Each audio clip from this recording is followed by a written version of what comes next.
Welcome in here to another of my Pioneers live stream. The Pioneers, after sweeping the Auburn Double Days in back-to-back games yesterday, Thursday, and Wednesday, they are now home here again, taking on the Niagara Power tonight. Hello, everyone. I'm Alex Tribune, and I will be your play-by-play commentator tonight, as I always am and will be for every single game this season of the Elmira Pioneers.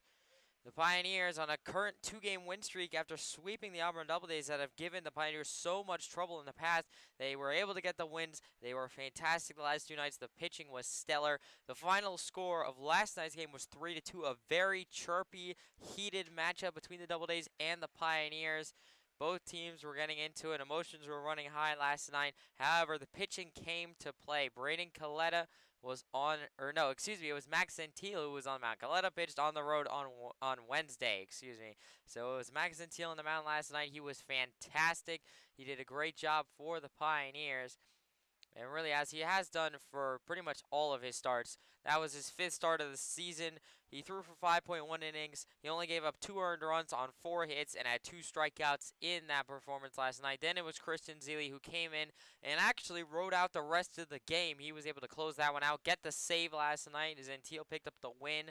And it was very, very intense, especially towards the end of the ball game. And there were a lot of words exchanged between the two teams. However, at the end of the day, the Pioneers got the win, and that's what really matters. Currently, the Pioneers, as we take a look now over to my new scene here on OBS, to the standings in the Western Division of the PGCBL.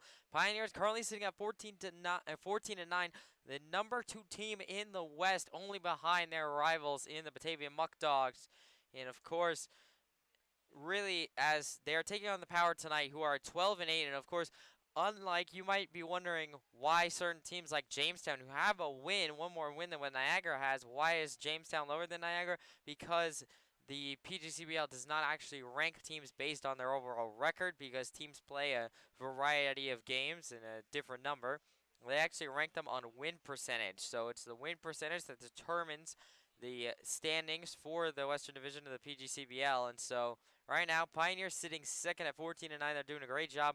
Obviously taking on the third place team right behind them in the Niagara Power. The Niagara Power are only a half game back, so if the Pioneers were to lose tonight, that would mean that Niagara would jump them into second place and the Pioneers would drop down to third. Obviously, the Pioneers sitting at second, they're sitting pretty right now, as of course the top 4 teams in the Western Division standings at the end of the year will make the playoffs. And so currently sitting at number 2, and actually they're in the right spot right now. It's the first 2 seeds of the Western Divisions. I'm assuming, I don't know this for certain, but I'd assume that they would get to host the first round matchups. It would be probably the 2 versus the 3 seeds. So if, let's say, the playoffs happen right now and we're happening today, it would be Batavia and Jamestown, obviously in Batavia, and then it'd be Elmira versus Niagara here at the Dun. So a very good position the Pioneers are in. Obviously, looking ahead at their upcoming schedule, they're going to be here today taking on Niagara, which is the big one, but then really tomorrow starts the real big stretch for the Pioneers. Not necessarily in terms of toughness. I think the end of the tough stretch will end after Sunday on the 9th. However, the long stretch will then begin to round out the season for the Pioneers. Obviously, tomorrow they'll be on the road on the 8th to take on Batavia in Batavia. That's going to be a big game. Obviously, Batavia sitting up top on the Western Division standings, and if the Pioneers win tonight, it'll be the number 1 and number 2 teams taking each other on. And then the Pioneers will travel back home on the 9th to host Batavia in the first doubleheader of 4 that they will have in an 11-day stretch. So that is going to become the real long haul of the part of the season. And then they'll have off on July 10th. And then they'll be back on the road to start a 3-game road trip, the longest road trip of the season for the Pioneers, where they'll be starting that at Newark on the 11th for another doubleheader. And so a lot of doubleheaders coming up for the Pioneers, and it's going to be very taxing on the bullpen arms, so the Pioneers are going to have to work around that and try and keep their arms as healthy as possible, and they're going to have to have guys step up, especially their relievers and their big ones are going to have to step up in the upcoming weeks in order to keep the Pioneers on track. Obviously, they're sitting pretty right here, but a win here tonight against Niagara would go a long way, not just in order to boost their standings, but also just to boost their confidence. They'd be on a 3-game winning streak rolling into Batavia tomorrow, and that's the real big matchup, is the 3 games against Batavia that the Pioneers have in the next 2 days. Obviously, this is a big matchup as it is, but really the headliner of the weekend is coming up tomorrow and Sunday against Batavia. That'll really be the big storylines for the Pioneers. And of course, if the Pioneers were to sweep and win all 3 games against Batavia, this is a hypothetical as I don't know that I have super confidence that the Pioneers are going to be able to do that. That's a lot to ask. I would love to see it happen. Don't get me wrong. I would love to see the Pioneers sweep Batavia in the next 2 days, go 3-0 against them. However, I don't know that it's super realistic. However, if they do, they'd actually be the #1 team in the PGCBL. So that there is motivation for the Pioneers to go out there and to play well, not only just tonight, but the next couple of nights.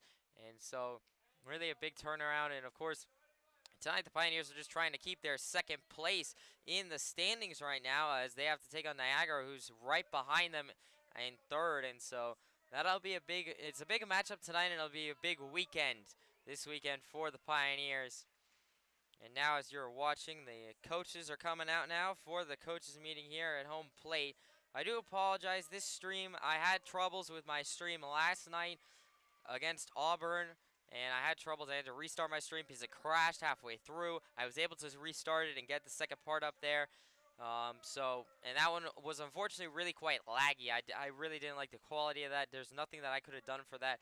And there might be a little bit of lag tonight. I think it's a lot less than what it was last night. However, I do apologize in advance if there is any lag for the stream. I do try and work my way around that as much as I can, but at the end of the day, there's only so much I can do. And so now quickly, as you're hearing the Pioneers lineup being introduced, I'm going to go through Niagara's lineup really quick as we're going to be hitting the national anthem pretty soon. Leading off for the Power, it'll be number 41, Billy Morris, the second baseman. Batting second, it'll be number 20, Zach Evans, the shortstop. Batting third, it'll be number 44, Jackson Strong. Batting fourth, it'll be number 2, Vincent Morrow, the third baseman. Batting fifth, it'll be number 3, Nick DiCarlo, the left fielder. Batting sixth, it'll be number 9, Cal Brazier, the first baseman. Batting seventh, it'll be number 13, Andrew Fairbrother, the extra hitter.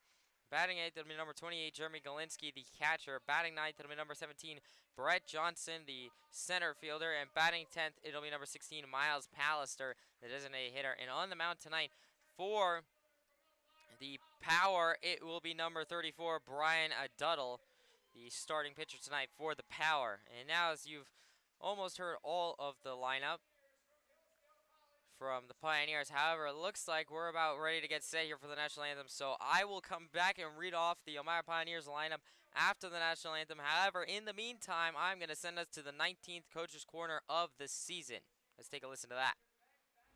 Hello everyone, I'm Alex Trippett, and I'm back here with the 19th day of the Coach's Corner, once again joined by assistant coach Brian Joe, BJ. How are you doing today, Coach BJ?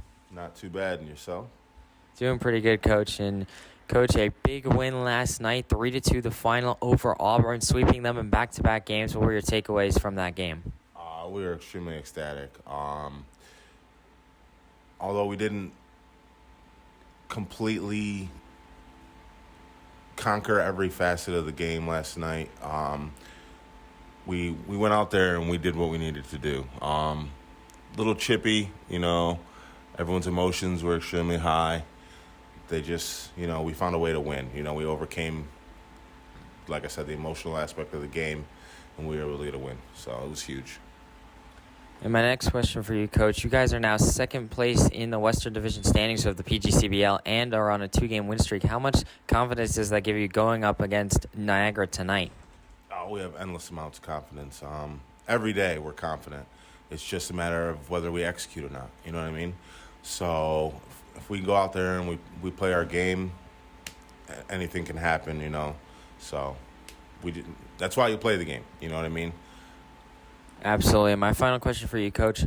You guys are playing Niagara, and recently you guys played them and had a really rough outing against them here at Dunfield. What has to change tonight in order to pick up a win going and playing them now again tonight back here at the Dun? Everything from that game needs to change. We have to battle. We tend to get down, and it shows body language, emotions run high, and then it affects us big time. So I think if we just go out there and we execute like I know we can, then everything will be fine. Thank you very much for your time, Coach, and good luck tonight. Thank you. Welcome back here now, and Now, as that national anthem is over and you just heard the 19th Coach's Corner of the season, I'm going to quickly run through the Pioneers lineup as we're about to get going here. Leading off, it'll be number 1, Matt Granado, the center fielder. Batting second, it'll be number 77, Joe Muzio, the first baseman. Batting third, it'll be number 10, John Schroeder, the right fielder. Batting fourth, it'll be number 9, Aiden Blake, the designated hitter. Batting fifth, it'll be number 47, Ray Hernandez, the third baseman. Batting sixth, it'll be number 44, Chris Bear, the second baseman. Batting seventh, it'll be number 16, Christian Zeely, the extra hitter. Batting eighth, it'll be number 14, Jake Keller, the catcher. Batting ninth, it'll be number 2, Dom Presto, the shortstop. And batting 10th, it'll be number 24, Eric Charnetsky, the left fielder tonight. And on the mound for the Pioneers tonight, getting the start will be number 21, Devin Murray.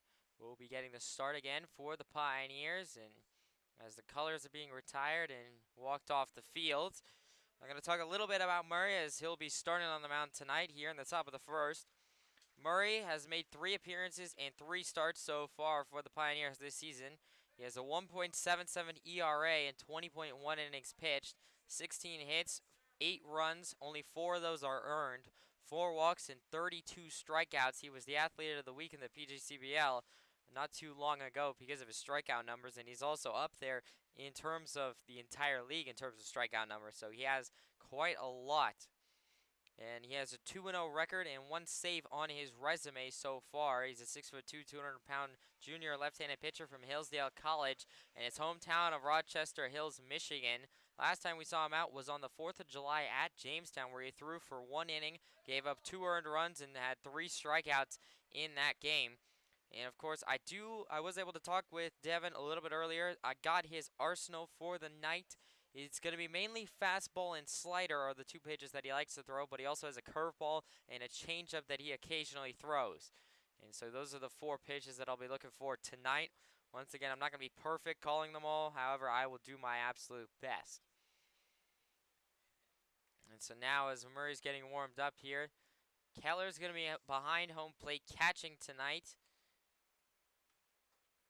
And so we'll have him behind the plate. It'll be Hernandez as I'm going to go through the Pioneers defense quickly. Hernandez over there at third. Presto at short. Bear at second. Muzio at first. Schroeder unconventionally in right field. Schroeder is normally a catcher or he's played infield a couple times. However, he is actually in right field today. The first time I do believe that he has actually been an outfielder so far this season. So that's very interesting to see. It'll be Granado, a normally center or left fielder, in center field tonight, and then Charnetsky in left. Charnetsky has done a variety of roles for the Pioneers. He's also caught in a couple exhibition games. He's mainly an outfielder, as he will be tonight. And so now as you're watching Murray warm up, diving a little bit deeper into Niagara. Niagara, as I mentioned earlier, is currently third, sitting right behind the Pioneers. And so obviously a big game coming up. And it'll be number 41, Billy Morris, the second baseman, leading off tonight for the Power as he comes up to the plate. Niagara is coming off of a huge win over Jamestown, 12-2 the final last night. And so a big win for them. They're 1-1 in their last 2 games as they lost the night before on July 4th against Batavia, 3-2 the final in that one. Morris now will step in to face Murray here as we're about ready to get going here in this one in the top of the first inning. Murray now will set, fire, swing and a miss there from Morris, and that was a fastball from Murray. Count goes 0-1 quickly. A good start for Murray as we are officially underway here. Murray 0-1. Will now set, deal, swung on a chop back foul. I believe that was another fastball. Count quickly goes 0-2. Murray looking for a 3-pitch strikeout here to start the ball game. That'd be a good start for him. 0-2 quickly the count to Morris. No outs here in the top of the first. Murray now. 0-2. Will set, fire, swing and a miss. He struck him out. That is the first strikeout of the night in the first batter face for Devin Murray. And that'll put 1 out here in the top of the first inning. A very good start to the night for Murray, who already has his first K. And so now that'll bring on number 20, Zach Evans, the shortstop tonight for the Power, as he'll step in. Evans, a familiar foe for the Pioneers. And, of course, something that I did not mention before this game started. Last time the Pioneers played the Power, it was here at Dunfield. They got mercy ruled 14-1 the final in that one. So, Pioneers looking to avenge that loss a little bit. That one is in there, cold strike one. I believe that one was a slider.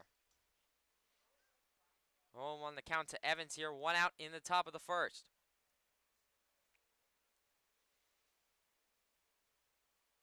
Murray now will set, deal. Swung on it, popped up, right field side foul. I believe that was another slider from Murray.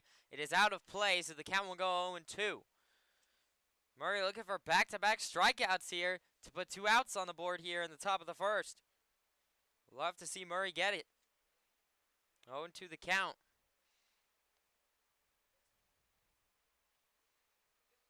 Murray now will set, fire, swing, and a miss, and that will be the second strikeout for Devin Murray. Murray is 2 up, 2 down on 6 pitches to start this ball game. An amazing start to the game for Murray. If he could keep this up, the Pioneers will be in great shape. And now that'll bring up number 44, Jackson Strong, the right fielder tonight. Murray, can he go a perfect 9-pitch inning? 3 up, 3 down, 3 Ks? That would be amazing. You'd have to get a K here from Strong in 3 pitches. So far, he hasn't had much trouble. Murray sets, deals. That one is in there. Called strike one. That was another slider. 0-1 goes the count. 0-1 the count to Strong. 2 outs here in the top of the first. Murray now will set, deal. Swung on a driven. First base side. Muzio can't get it. That'll be a base hit for Strong. So the perfect inning is unfortunately ruined off of a single from Strong. However, not too much damage done. Still 2 outs here in the top of the first, and now that'll bring up number 2, Vincent Morrow, the third baseman tonight. Man, I was really hoping Murray could get it there. It looked like he might have been able to. Unfortunately, the perfect start is ruined. However, still 2 outs, so he had a really good start. So now Morrow will come up to the plate to face Murray. Murray looking for one more out to end the top of the first and get the bats up for the Pioneers. Pioneers, when they beat Auburn twice, they only scored 3 runs in each of those ball games in order to win. It was 3-1, 3-2, the 2 finals in their last 2 games. So Pioneers obviously looking for a little bit more out of their offense in this one, as Niagara put up 14 runs on them the last time that these 2 teams met. So Pioneers probably are going to need a couple more runs than just 3 in order to get a win tonight. 1-0 the count, as that was a slider that missed. Murray sets, fires. That one is in there, called strike one. That was a slider that slid right into the middle of the plate. Count now evens up at 1-1 tomorrow, yes. I'm sorry, I don't know why I froze up there. That'll be a base hit in the right as Morrow swings it and deals it down to the first base line. Schroeder will throw it across to Presto. Presto will tag him out. That will be a throw out. And so Morrow got greedy, tried to go to second. Presto makes him pay.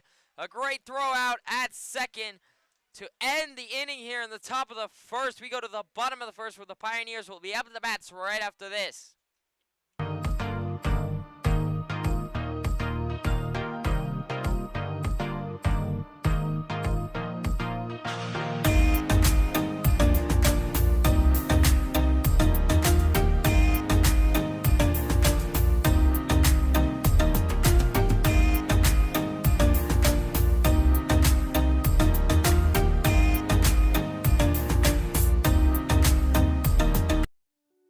Owned and operated since 1905.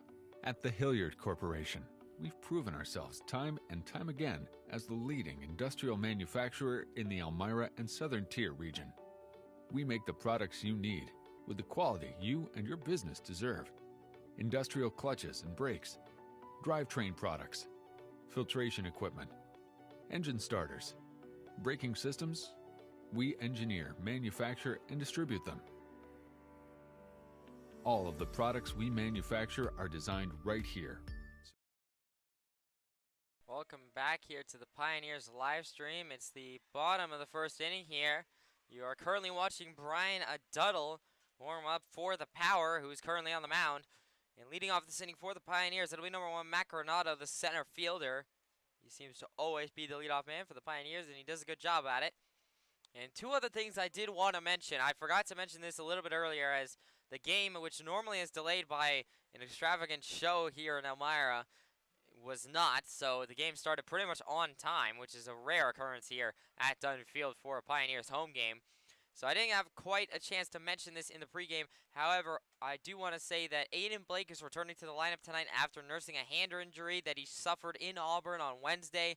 He was supposed to join me last night on the stream. He ended up not. He ended up deciding against it, as it was a tight game, and I respect him for that.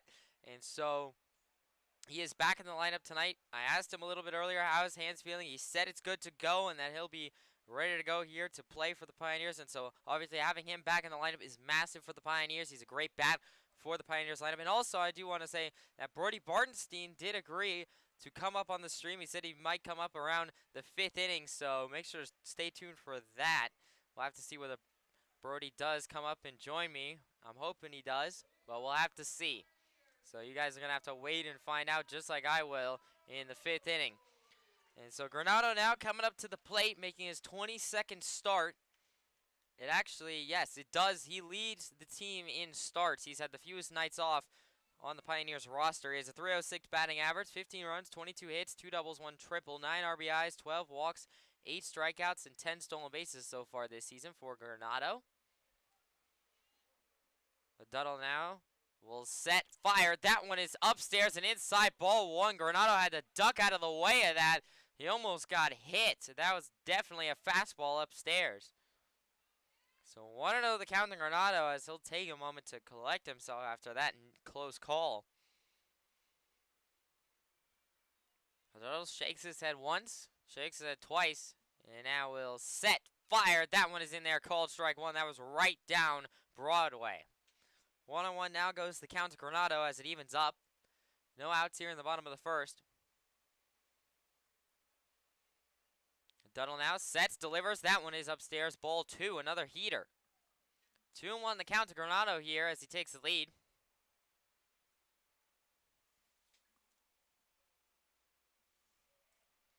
Duddle will set, deliver. That one is outside and upstairs. Ball 3. 3-1 the count. Granado can potentially draw a leadoff walk here for the Pioneers to start the bottom of the first, and that would be good. The Pioneers would love to get a base runner on here early.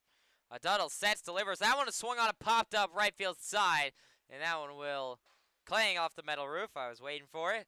And so the count will now go full. 3-2 to Granado. No outs here in the bottom of the first.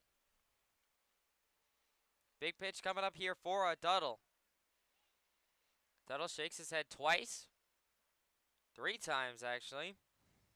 And now we'll set, fire. That one is outside, down low, ball 4. That'll be a leadoff walk for Matt Granado, and the Pioneers have a runner on first with no outs here in the bottom of the first inning. And now that'll bring up number 77, Joe Muzio, the first baseman tonight. Muzio making his 11th start for the Pioneers this season. He has a 226 batting average, 1 run, 7 hits, 1 double, 1 RBI, 4 walks, 8 strikeouts, and 6 stolen bases so far this season. Last time we saw Muzio was last night against Auburn. We had 1 run, 1 hit, and 1 strikeout in that one. Duddle now. We'll check over to Granado at first. Granado clearly fast enough to get back to first. And so he'll still be safe over there. No outs in the bottom of the first inning. Muzio still waiting for his first pitch. Duddle now will set, deliver, swung on it, driven into right. The right fielder's going back. He cannot make the play. It's Strong who missed it, and Granado is going to round third. No, he'll be held up at third, and so that'll be a stand-up double for Muzio. And a great start to the ball game. Runners on second and third for the Pioneers. No outs. This is exactly the kind of start the Pioneers needed. Now that'll bring up number 10, John Schroeder, the right fielder tonight. Schroeder making his 21st start, 286 batting average, 10 runs, 18 hits, 5 doubles, 3 triples, 6 RBIs, 14 walks, 16 strikeouts, and 6 stolen bases so far. Schroeder can definitely mash baseballs. He's just gotten unlucky a couple times in the past couple of games where he's just lined out to the outfielders. However, if he can hit one in the gap, that'll probably score 2. Duddle now sets, delivers, swung on a driven. That one might drop. It will not drop. That'll be an out, a line out. However, Granado will score. So the Pioneers have a 1-0 lead on the sacrifice fly by John Schroeder. So that'll be 1 out and 1 run. Schroeder, like I said, he's just gotten unlucky. The center fielder, Johnson, just got down in order to make that play. That was a couple inches, maybe, from being a double for Schroeder, and that would have definitely scored Muzio. Muzio is still over there at second, and now returning to the lineup. It'll be number 98, and Blake, the designated hitter tonight. Blake making his 20th start, has a .279 batting average, 9 runs, 16 hits, 5 doubles, 1 triple, 11 RBIs, 7 walks, and 21 strikeouts to go along with 3 stolen bases so far this season. Blake now will step in with 1 out here in the bottom of the first. Duddle will set, deal. That one is in there, called strike 1. 0-1 the count to Blake, 1 out here in the bottom of the first. Pioneers with a 1-0 lead.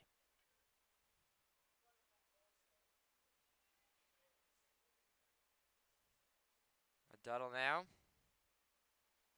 will set, deliver. That one is outside and down low, ball 1. So 1-1 the count to Blake here. Still no, or excuse me, 1 out here in the bottom of the first.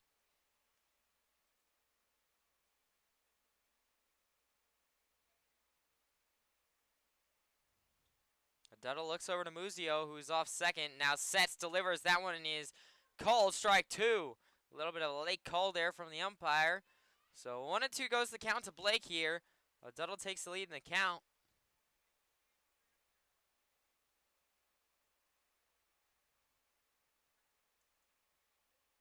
Duddle now 1-2. Looks over to Muzio again off second. And I will set, deliver. That one is way outside, ball 2. Galinsky, the catcher, barely caught that one. And he just barely caught it just to keep Muzio at second. If that had gone past Galinsky, that would have been a clean base for Muzio. And one thing I always like to mention, there is a ton of room behind home plate. So here at Dunn Field. So if any balls get behind the catchers tonight, it'll probably be a clean base for a base runner. Duddle sets, delivers, swing and a miss by Blake. He goes down swinging. And that will put 2 outs here in the bottom of the first.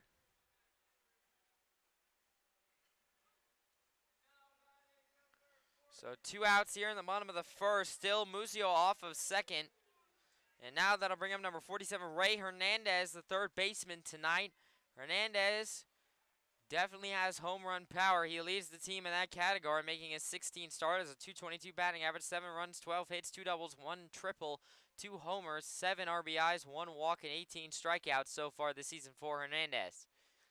2 outs here in the bottom of the first. Duddle looks over to Muzio, and now will set, deliver. That one is in there, called strike 1. 0-1 the count to Hernandez. 2 outs here in the bottom of the first.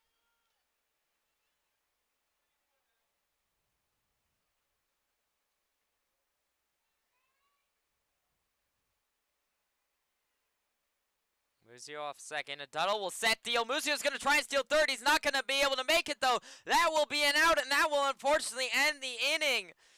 1 run scored for the Pioneers off of a sacrifice fly from John Schroeder as they have a 1-0 lead here as we go to the top of the second right after this.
Welcome back here to the Pioneers live stream. It's the top of the second inning here. Pioneers lead it 1-0 off of a sacrifice fly from John Schroeder.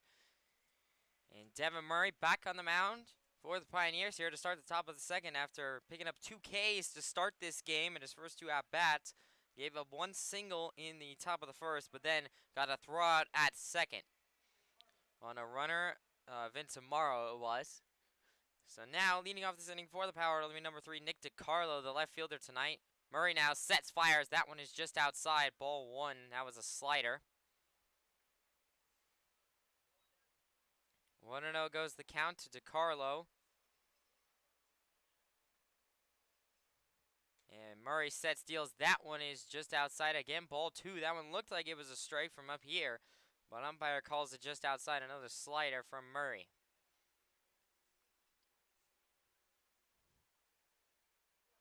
Murray 2-0 goes the count.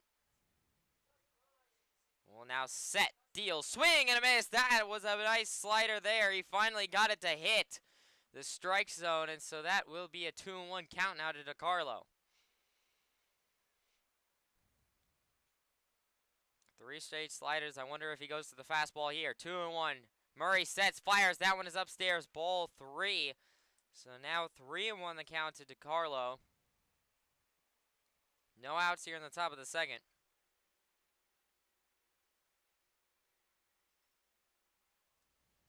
Murray sets, fire, swing, and a miss by DiCarlo. And so the count now evens up 3-2. It's full now. A big pitch coming up here for Murray. Can pick up his 3rd strikeout here to put 1 away here in the top of the second. Murray now, 3-2. Will set, fire, swung on a chop back foul by DiCarlo off the end of his bat just to be able to stay alive. Count will stay 3-2.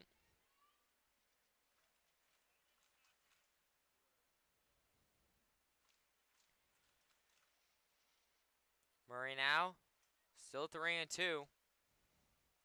Will set, deliver.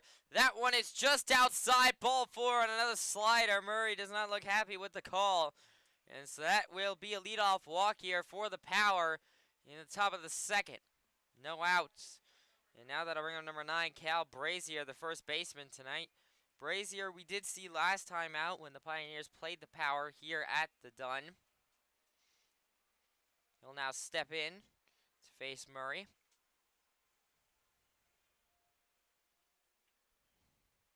Murray looks over to DiCarlo off of first.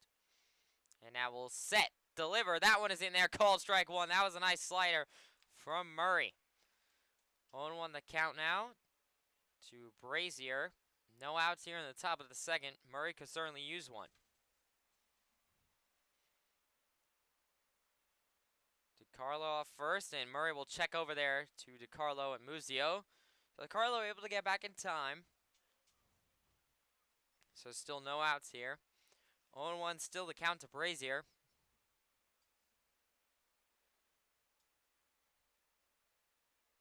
Murray now sets, fires. That one is in there. Called strike 2. Another slider for Murray. 0-2 goes the count now to Brazier. No outs in the top of the second. Murray looking for his 3rd strikeout here and to put 1 out here in the top of the second inning.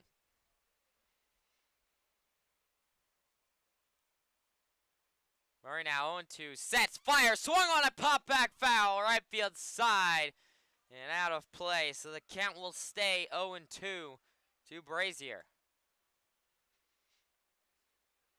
It's still DiCarlo over there off of first.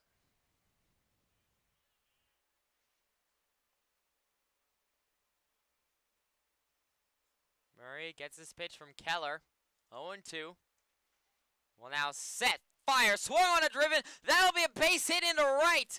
And Schroeder will cut it off and throw over there to Presto in short. So that will only be a single for Brazier. But now Murray's certainly in a little bit of trouble here with 2 runners on and no outs here in the top of the second inning.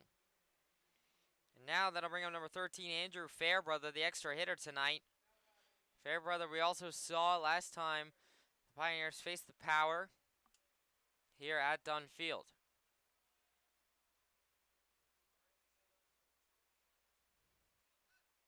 Fairbrother now steps in Runners on first and second for the Power, so Murray has to be careful here.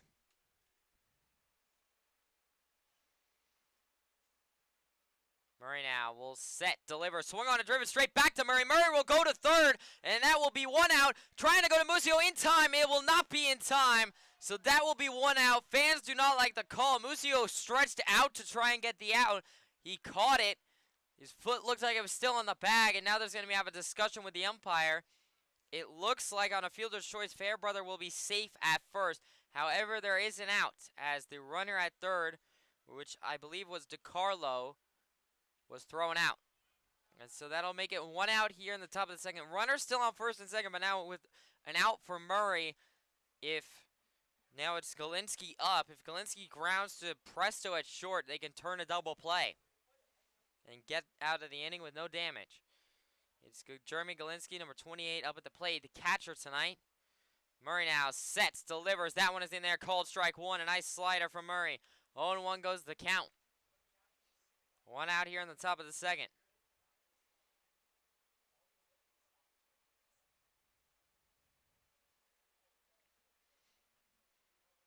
Murray 0-1. Looks over to second. Now sets, delivers. That one is just low and outside for ball one. So aces wild goes the count here. 1 ball, 1 strike, 1 out here in the top of the second. It is Brazier off of second and Fairbrother off first for the Power. Murray 1-1, sets, delivers, swung on a driven into right field. Schroeder going back for it and will make the play. And now he will have to throw in quickly, and he does to Presto, who is now over by second. So that'll be 2 outs, and runner still held at first and second. A very nice play there made by Schroeder in right. Off the line out by Galinsky. And so now that'll bring up number 17, Brett Johnson, the center fielder tonight. With 2 outs here in the top of the second, Murray, after giving up a walk and a single to start this inning, has done very well to fight back and to put 2 outs on the board. And now only needs 1 more to get himself out of this inning with no damage.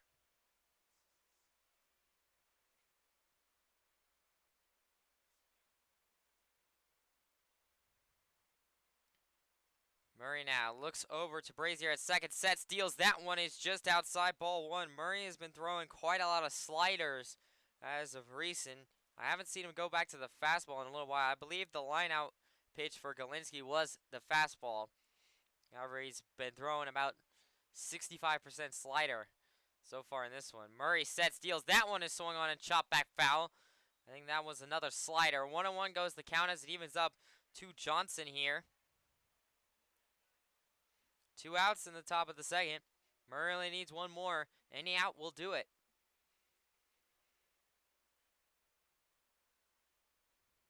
Murray also has curveball and changeup in his arsenal if he wants to go to it here. 1-1. Murray looks to Brazier. Now we'll set, fire. That one is just outside, ball 2. That one might have been the curveball. I think that was a little too slow for a slider. So 2-1 goes the count. 2 outs here in the top of the second.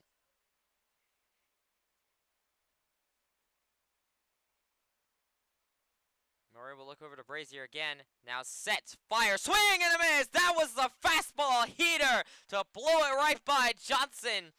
And the count now evens up at deuces wild. 2 balls, 2 strikes, 2 outs here in the top of the second. Murray looking for strikeout number 3. I think he's going to go to the fastball here to blow another one by Johnson, or at least he's going to try, I think. We'll have to see. 2-2. Murray looks over to Brazier, now sets, deals. That one is in there. Call strike 3! Murray strikes him out. That was the slider. He went to get the punch out. And that will end the top of the second inning. No runs for the Power in the top of the second. We go to the bottom of the second. Pioneers still lead it 1-0.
Welcome back to the Pioneers live stream. It's the bottom of the second inning here. Pioneers lead it 1-0 over the Power. It will still be Brian Duddle on the mound for the Power. And leading off this inning, it will be number 47, Ray Hernandez, the third baseman tonight for the Pioneers.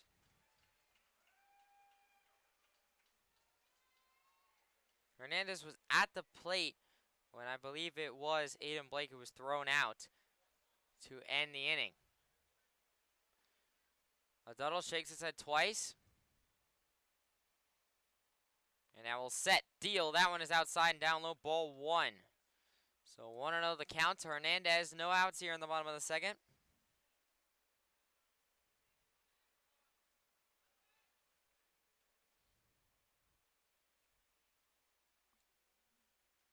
Waiting for the foul ball to be cleared. It is cleared now, thanks to the ball boy from the Niagara dugout.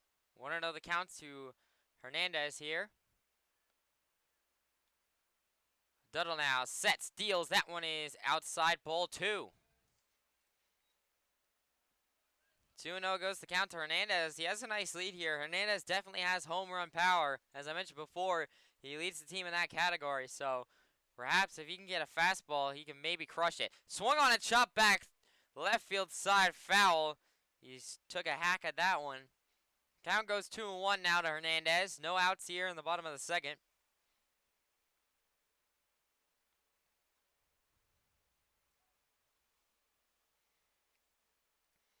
Duddle 2-1, sets, delivers. That one is upstairs.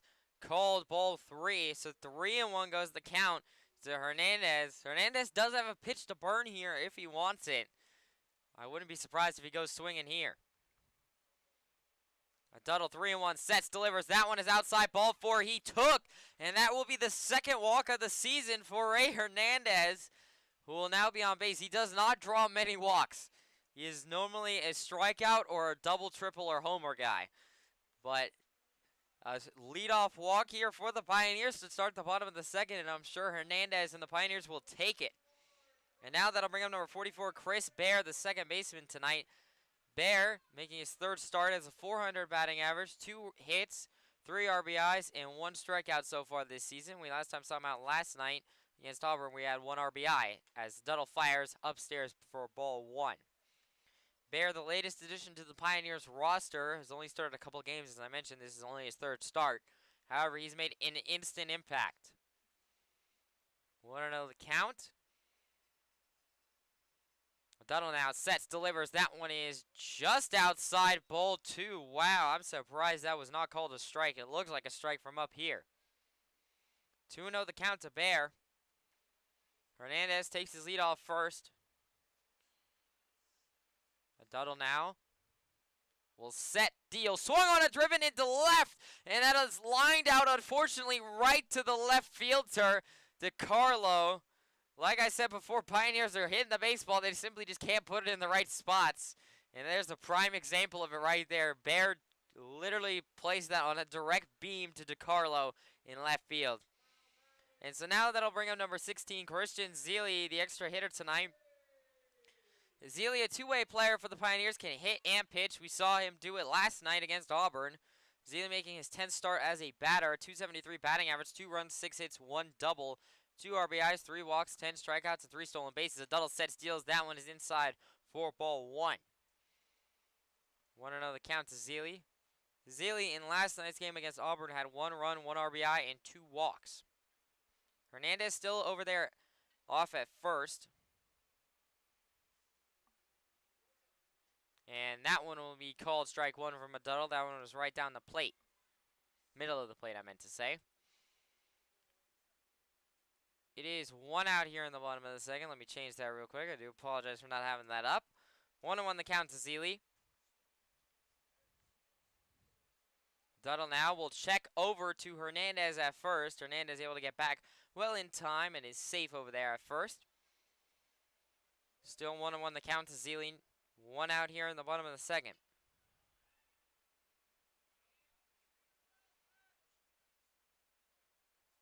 Duddle now sets, delivers. That one is in there. Called strike 2. That was another pitch right down the center of the plate. So 1-2 the count now to Zeile. One out here in the bottom of the second. Hernandez will take his lead off first. Duddle sets, delivers. That one is upstairs. Called ball 2. Good take there by Zealy. 2-2 the count as it evens up to Zealy. Still only 1 out in the bottom of the second. If Zealy can get on, that'd be big for the Pioneers looking to extend a 1-0 lead. Zealy has been very hot as of late. Duddle set, steals that one, a swung on a driven over to the second baseman who will turn to second and throw to first in time. And that will be a 4-6-3 double play to unfortunately end the inning. The Pioneers come up empty in the bottom of the second. We go to the top of the third right after this.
Welcome back here to the Pioneers live stream. It's the top of the third inning here. Pioneers lead it 1-0 over the Niagara Power. And so Devin Murray is still back on the mound for the Pioneers here to start the top of the third. Has been very effective so far. And now leading off for the Power in this inning, it'll be number 16, Miles Pallister, the designated hitter tonight. Pallister, we did see last time out that the Power was here against Elmira.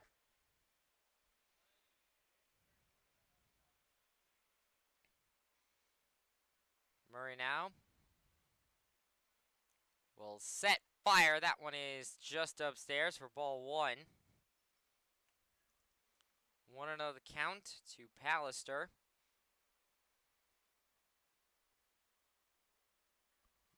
Murray sets, deals. That one is in there. Called strike 1. That was a back-to-back sliders.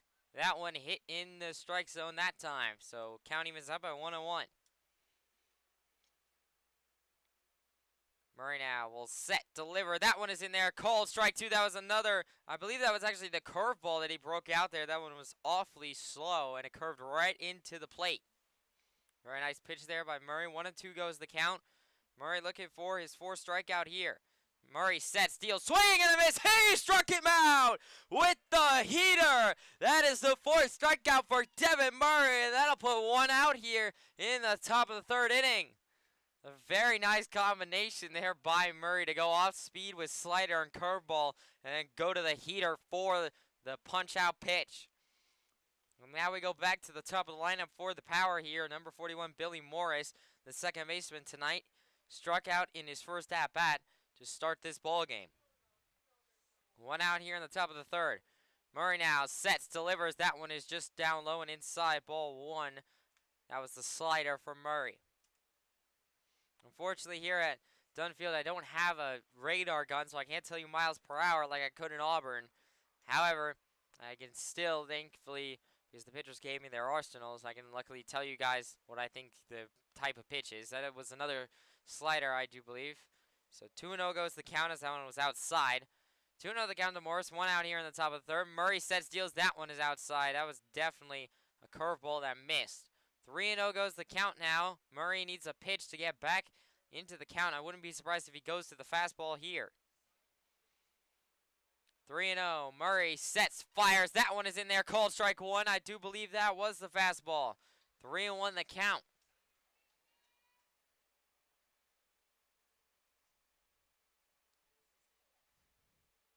Murray 3-1.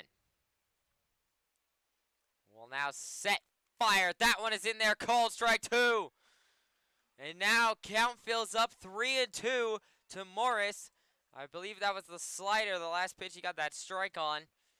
3-2. Can he pick up his 5th strikeout here? Murray will set, deal. Swung on a chop back foul. Or no, that is going to be called out. That is going to be a swing and a miss, and the 5th strikeout for Murray. It looks like Morris got a piece of it. However, that is going to be called strike 3. So now that'll bring up number 20, Zach Evans, the shortstop tonight. Murray was already 5 Ks in this one. We're only in the top of the third. I do believe that the strikeout record for a single game this season was set by Connor Lutz, who had 10 strikeouts in a game against Newark. Or no, I think it was Geneva, actually. But anyway, 10 is the mark for Murray. I believe he got 9 in one game. Murray will set, deliver, swung on it, popped up. Shallow right field side by Evans, and Musio will make the play, and that will end the inning. I didn't even put up the second out, but that's it. The inning is over. No runs for the Power in the top of the third. We go to the bottom of the third right after this.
Welcome back here to the Pioneers live stream. It's the bottom of the third inning here. Pioneers still lead it 1-0 over the Power. Brian Duddle still on the mound for the Power, and leading off this inning for the Pioneers, it'll be number 14, Jay Keller, the catcher tonight. Keller making his 13th start, has a .237 batting average, 6 runs, 9 hits, 1 RBI, 4 walks, 12 strikeouts, and 2 stolen bases so far this season for the Pioneers. Last time we saw him out was on the 5th at Auburn, where he had 1 run, 1 hit, and 1 strikeout in that game. Pioneers looking to extend their 1-0 lead, give a little bit of a breathing room to Murray. Duddle sets, steals. That one is upstairs and inside. Ball 1. That was a fastball for sure. 1-0 the count to Keller. No outs here in the bottom of the third. Duddle now will set, deliver. That one is in there. Called strike 1. That was right down Broadway. So 1-1 goes the count to Keller. No outs here in the bottom of the third. Duddle now will set, deliver. That one is upstairs. Ball 2. That one actually got out of Galinsky's glove. So that one went behind him. 2-1 the count. Keller will take the lead.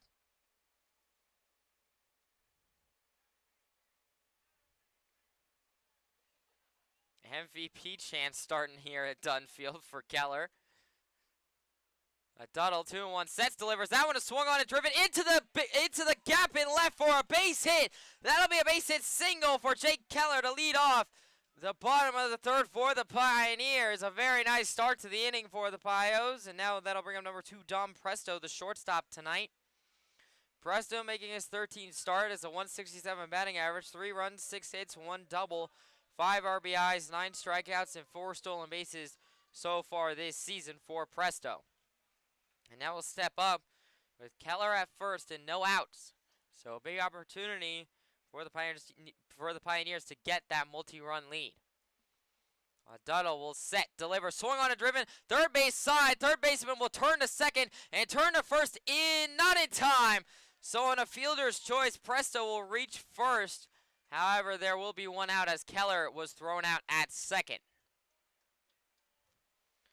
And unfortunately placed ground ball for Presto that almost led into a double play. And so now that'll bring on number 24, Eric Charnetsky, the left fielder tonight. Charnetsky making his 7th start, has a .214 batting average, 2 runs, 3 hits, 1 double, 3 walks, 7 strikeouts, and 1 stolen base so far this season. Duddle now with Presto off first, sets, deals, that one is in there, called strike 1.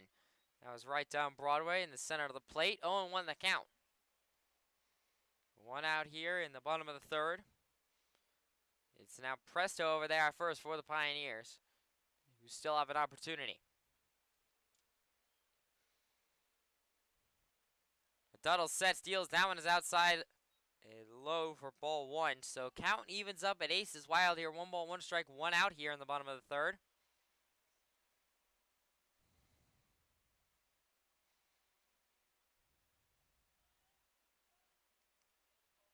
Duddle now. 1-1-1 will set, deal, swung on and driven right to the shortstop, who will turn to second and throw to first, not in time. So another fielder's choice ground out to put 2 outs on the board here. Still a runner at first for the Pioneers, but they simply just keep grounding out to the infielders. And so now that we go back to the top of the Pioneers lineup, and number 1, Matt Granado, the center fielder tonight. He was walked in his first at-bat.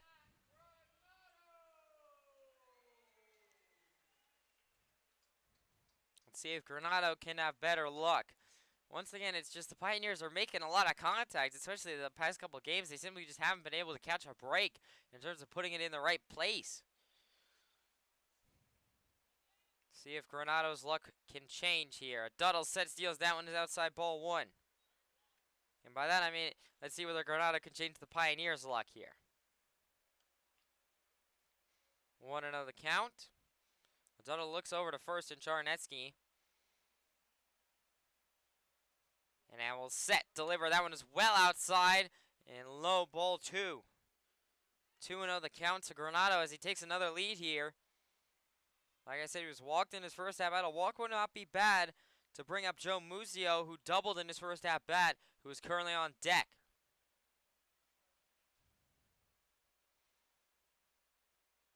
Duddle now, 2-0. Will set, deliver, swung on a chop back. That is going to be foul. It was fair, however, it fell off of Granado's, I believe, foot. It rolled down his leg almost, it looked like, from up here. 2-1 goes the count. Still 2 outs here in the bottom of the third.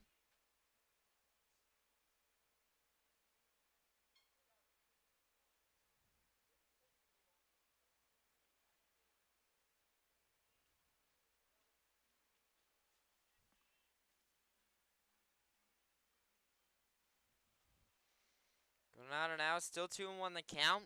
2 outs here in the bottom of the third. Charnetsky off first.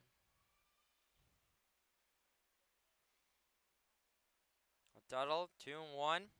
Will now set, deliver. That is going to be upstairs and inside ball 3. That one almost hit Granado.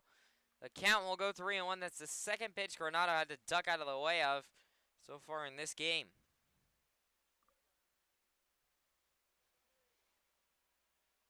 Duddle now will set fire. That one is upstairs and inside. Ball 4. That will be a walk for Granado. His second one of the ball game already.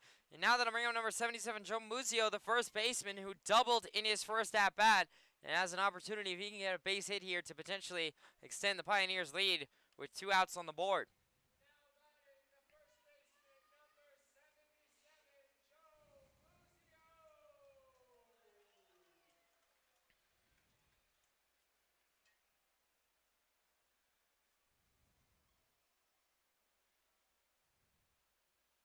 Muzio now will step in. Duddle will look over to Charnetsky, and that will set deal. That one almost hit Muzio. That was well inside for ball 1. Muzio had to step out of the way of that, so the count will go 1-0 to him. It's Charnetsky off second, Granado off first for the Pioneers. 2 outs in the bottom of the third still.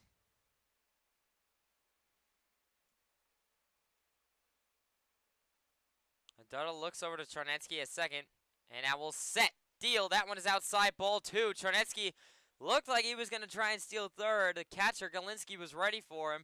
However, Charnetsky will scamper back to second. 2-0 the count to Muzio as he takes a nice lead. 2 outs here in the bottom of the third.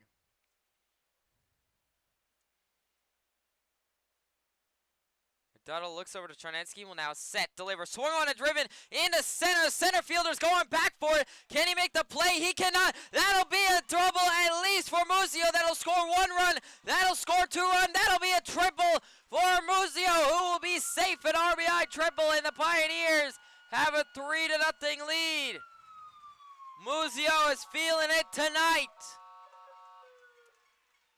An RBI triple. He is 2 for 2 with a double and an RBI triple in this one.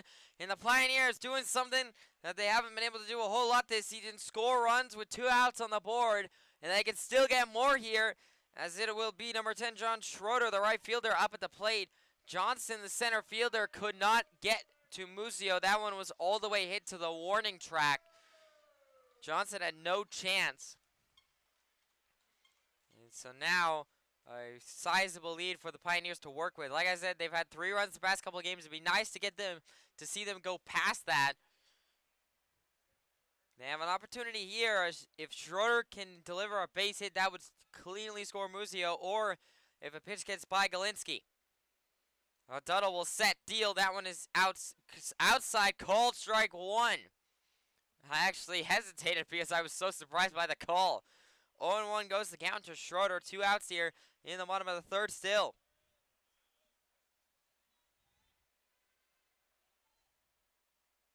Duddle now sets, deals. That one is outside for ball 1 for sure this time. So 1-1 the count now to Schroeder as it evens up. Still 2 outs here in the bottom of the third.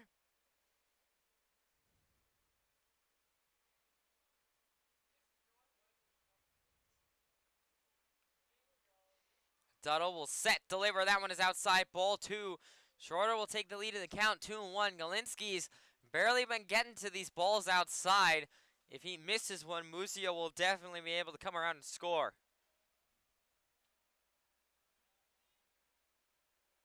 Pioneers will take runs any way they can get them. Duddle now, 2-1.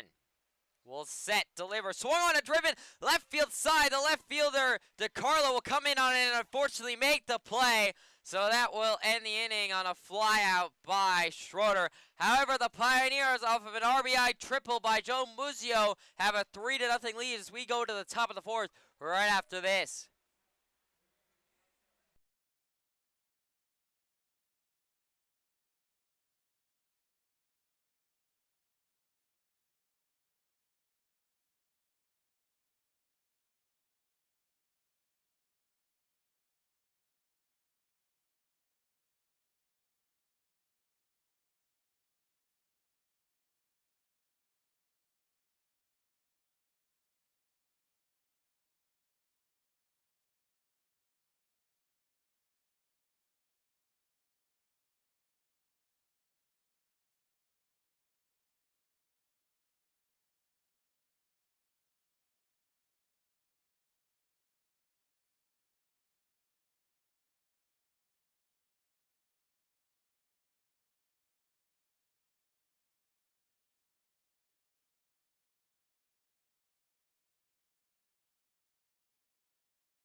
Welcome back here to the Pioneers live stream. It's the top of the 4th inning here. Pioneers have a 3-0 lead over the Power.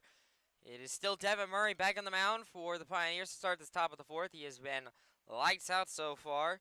Leading off this inning for the Power, it'll be number 44, Jackson Strong, as that one is down low and outside for ball 1 from Murray. That was the curveball.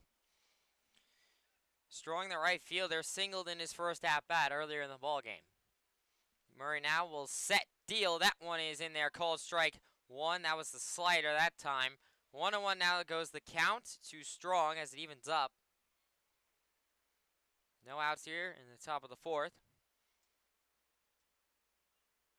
Murray now will set, fire, swung on a driven straight to second base, and Bear fields it, throws to Muzio well in time, and that will be one away. One out here now in the top of the 4th inning for Devin Murray. And now that will bring up number 2, Vincent Morrow, the third baseman tonight. He was thrown out at second in his first at-bat after giving a base hit down the first base line. So now he'll be up to face Murray here with 1 out.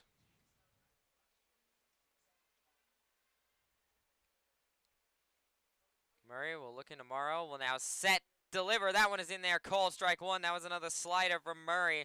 That was perfectly thrown.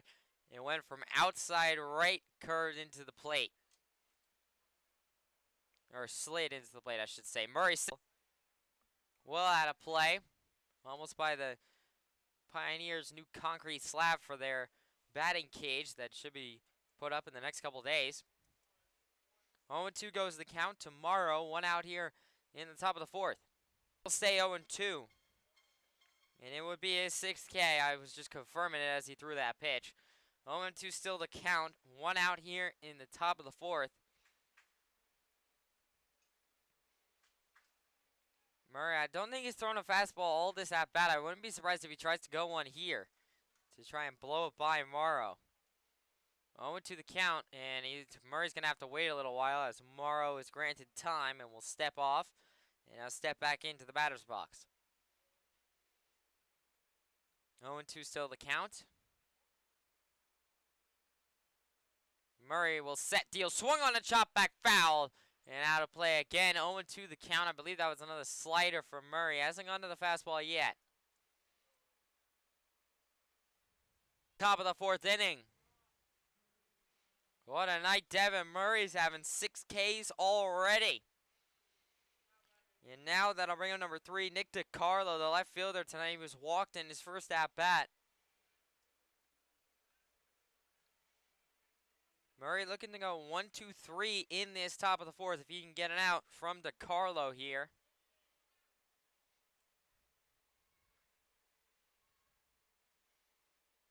Murray now will set, deal. That one is inside. Called strike 1, a slider that just caught the inside edge of the plate.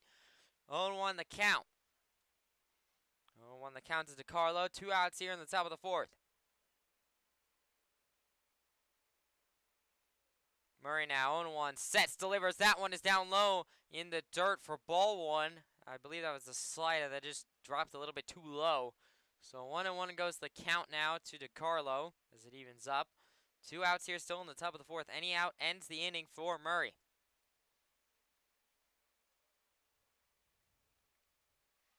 Murray now sets, delivers. That one is in there. Called strike 2.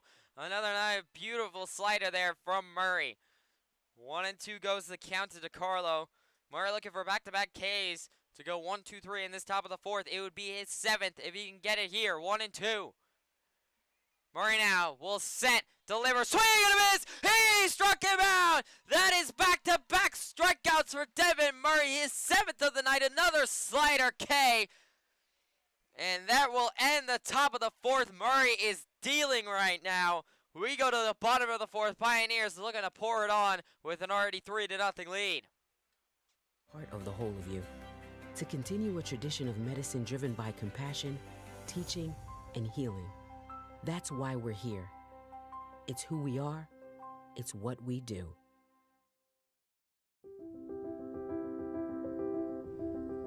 What if white wine was not made for poultry, but for friendship? What if red wine set aside the steak and made room for love? What if we've been drinking wine wrong all along, and instead wine was to be shared as a human experience with love, integrity, and hope? Hi, my name is Greg Taylor. I'm the vineyard manager and property manager of Bully Hill Vineyards, and I'm a 4th generation winemaker and 5th generation grape grower of my family. So it all started with my great-great-grandfather George and his son Walter Taylor Sr. They came up to this region for the promise of a better life due to the rising wine industry on Keuka Lake. Walter Taylor was the one who first started the Taylor Wine Company. The Taylor Wine Company was one of the largest wineries in the United States. My great-grandfather had passed away, and my grandfather Grayton and his 2 brothers Fred and Clarence took over the company at its peak, producing around 40 million gallons of wine a year. Grayton had a son, Walter, who was my father, and he started Bully Hill Vineyards in 1967. My father had a vision for the Finger Lakes wine industry. When Bully Hill was started, only 5 producers existed, and now there's over 300. And he firmly believed that you have to have a certain level of integrity and honesty with the people around you and yourself. And these are kind of the staples of what our business is. Welcome back here to the Pioneers live stream. It's the bottom of the 4th inning here. Brian Adottle still on the mound for the Niagara Power to start this bottom of the 4th, and leading off this inning for the Pioneers, it'll be number 9, Aiden Blake, that isn't any hitter tonight. Blake struck out in his first at-bat earlier in the ball game. No action in the Power bullpen, so they're sticking with Adottle here. It'll be Blake, Hernandez, and then Bear all up for the Pioneers in this bottom of the 4th. Adottle now will set, deliver. That one is down low for ball 1. 1-0 goes the count to Blake. No outs here in the bottom of the 4th. Adottle now will set, deliver. That one is upstairs and outside, ball 2. 2-0 goes the count. Blake, a nice lead here to start this at-bat. Claps going here at done for AB. Adottle sets, deal, swing, and a miss by AB. And the count goes 2-1. AB, by the way, is Aiden Blake, if there's any confusion there. 2-1 the count to Blake. Adottle now. 2-1. Sets, delivers. That one is down low and outside for ball 2. Or excuse me, ball 3. So 3-1 goes the count to Aiden Blake here.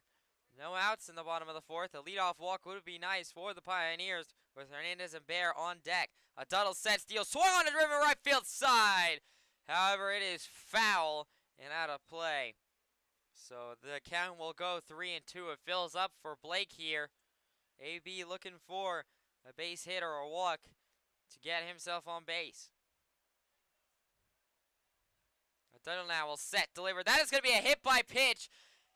Aiden Blake hit in his left shoulder, and so that will be a hit by pitch walk to lead off here in the bottom of the 4th for the Pioneers. So they do have a runner on first with now Ray Hernandez, number 47, the third baseman, up at the plate. Hernandez walked in his first at-bat earlier in this ball game. Like I mentioned a couple times, Hernandez is the one with homer power in this Pioneers lineup. Maybe besides Schroeder. I think Schroeder and Muzio maybe as well also have homer and power. I think both of those guys can probably hit one out along with Hernandez, who has already done it once this season. Adottle now will set, deliver. That one is inside, down low, ball 1. 1-0 the count to Hernandez. Still no outs here in the bottom of the 4th, and Aiden Blake over there at first. Adottle 1-0. One out, set, fire. That one is upstairs, ball 2. 2-0 goes the count to Hernandez here. No outs in the bottom of the 4th.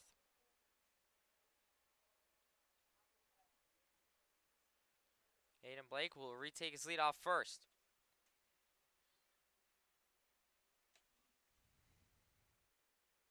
Adottle will set, deal, swung on a driven. That'll be a base hit in the right.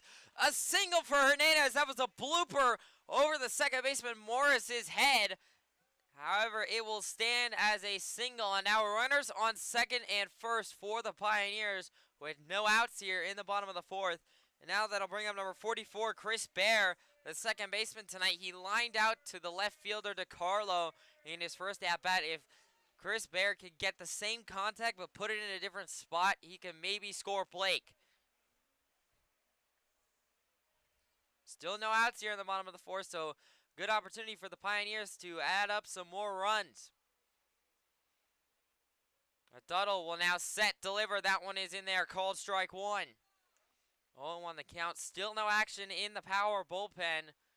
So Duddle's out here for the long haul.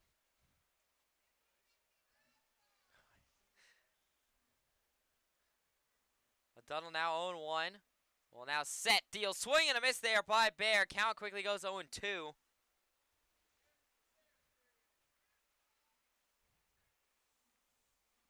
0-2 the count to Bear. No outs here in the bottom of the fourth. Blake off second, Hernandez off first. And I just got confirmation he has now entered the press box. Brody Bartenstein will be joining me on the Pioneers live stream in the start of the top of the fifth. I'll get him on as soon as I can after the end of this inning. A Duddle, 0-2 the count to Blake, will set, deal. That is upstairs and outside. Ball one. So 1-2 the count to Bear now. No out still in the bottom of the fourth.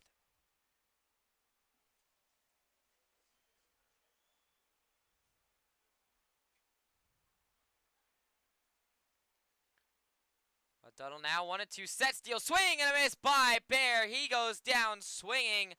That is only the second strikeout for a Duddle, but that will put one out here in the bottom of the fourth. And so now that'll bring up number 16, Christian Zeely, the extra hitter tonight, who grounded out in his first at-bat.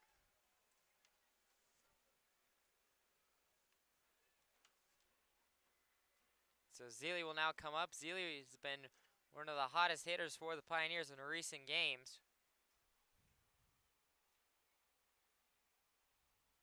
And that'll be swung on and popped up into right field. Will it drop fair? It will not. It'll be foul. That one was a blooper into right, and Zeely just got enough of it. However, it just turned foul. So the count will go 0-1 to Zeely. One out here in the bottom of the fourth. Blake still over there at second. Hernandez off of first.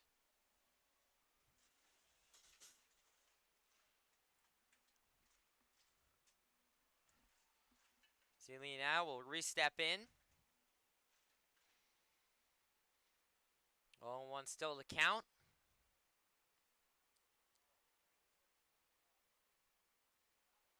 Duddle now looks over to Blake and will set, deal. That one is in there, called strike two. That was a nice curve and pitch by a Duddle. 0-2 goes the count to Zeely. One out here in the bottom of the fourth.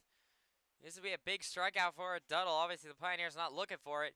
Zeely, let's see whether he can keep the hot streak going. 0-2. Duddle looks over to Blake and now will set, fire, swing, and a miss by Zeely. He goes down swinging. That is back-to-back Ks for Brian Duddle here to put two outs on the board in the bottom of the fourth inning.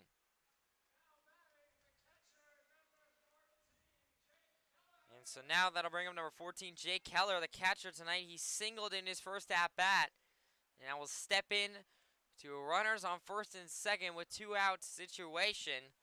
If he can deliver a base hit into the right spot in the outfield, then Blake might be able to score. Blake does have some speed. Duddle now looks over to Blake, will set, deal. That one is called strike one right down Broadway. So 0-1 the count now to Keller. Two outs here in the bottom of the fourth.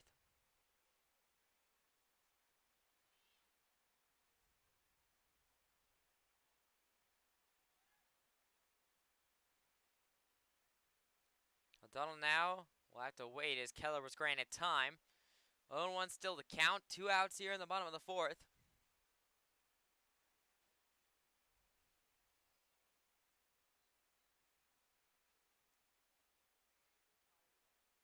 Duddle now will set, deal. Blake is going to try and steal third, and he will steal third, as that was a bad catch there by Galinsky. It popped up and away from his glove.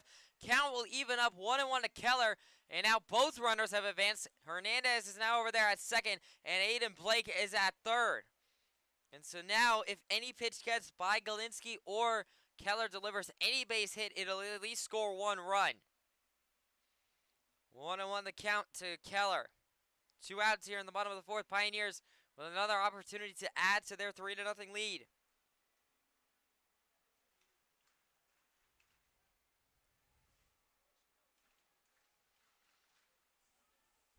Tuttle 1-1.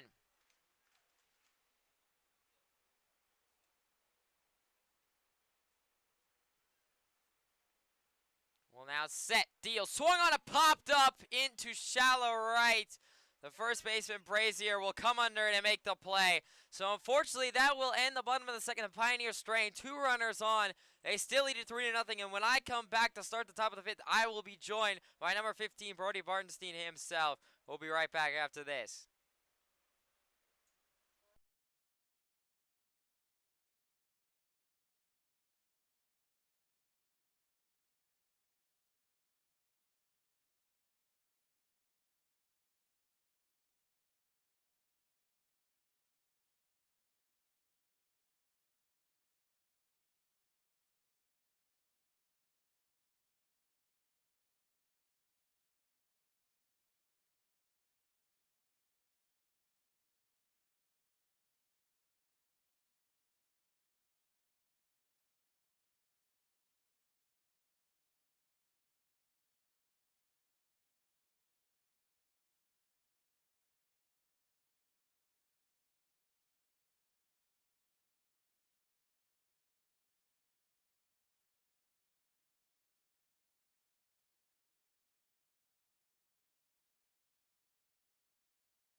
Welcome back here to the Pioneers live stream. It's the top of the fifth inning, and now I am joined by number 15 himself, Brody Bartenstein.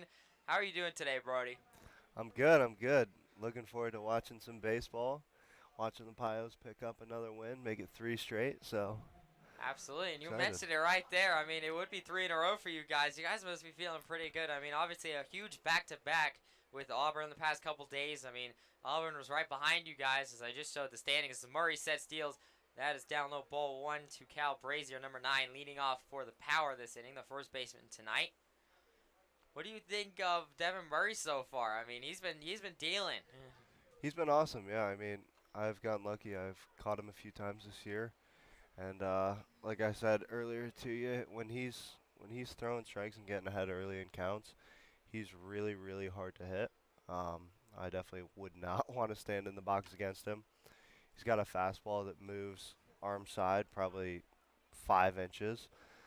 And then he pairs it with a nice slider, a nice curveball, and a really good changeup. So when he has everything mixing in the zone, he's really, really hard to hit.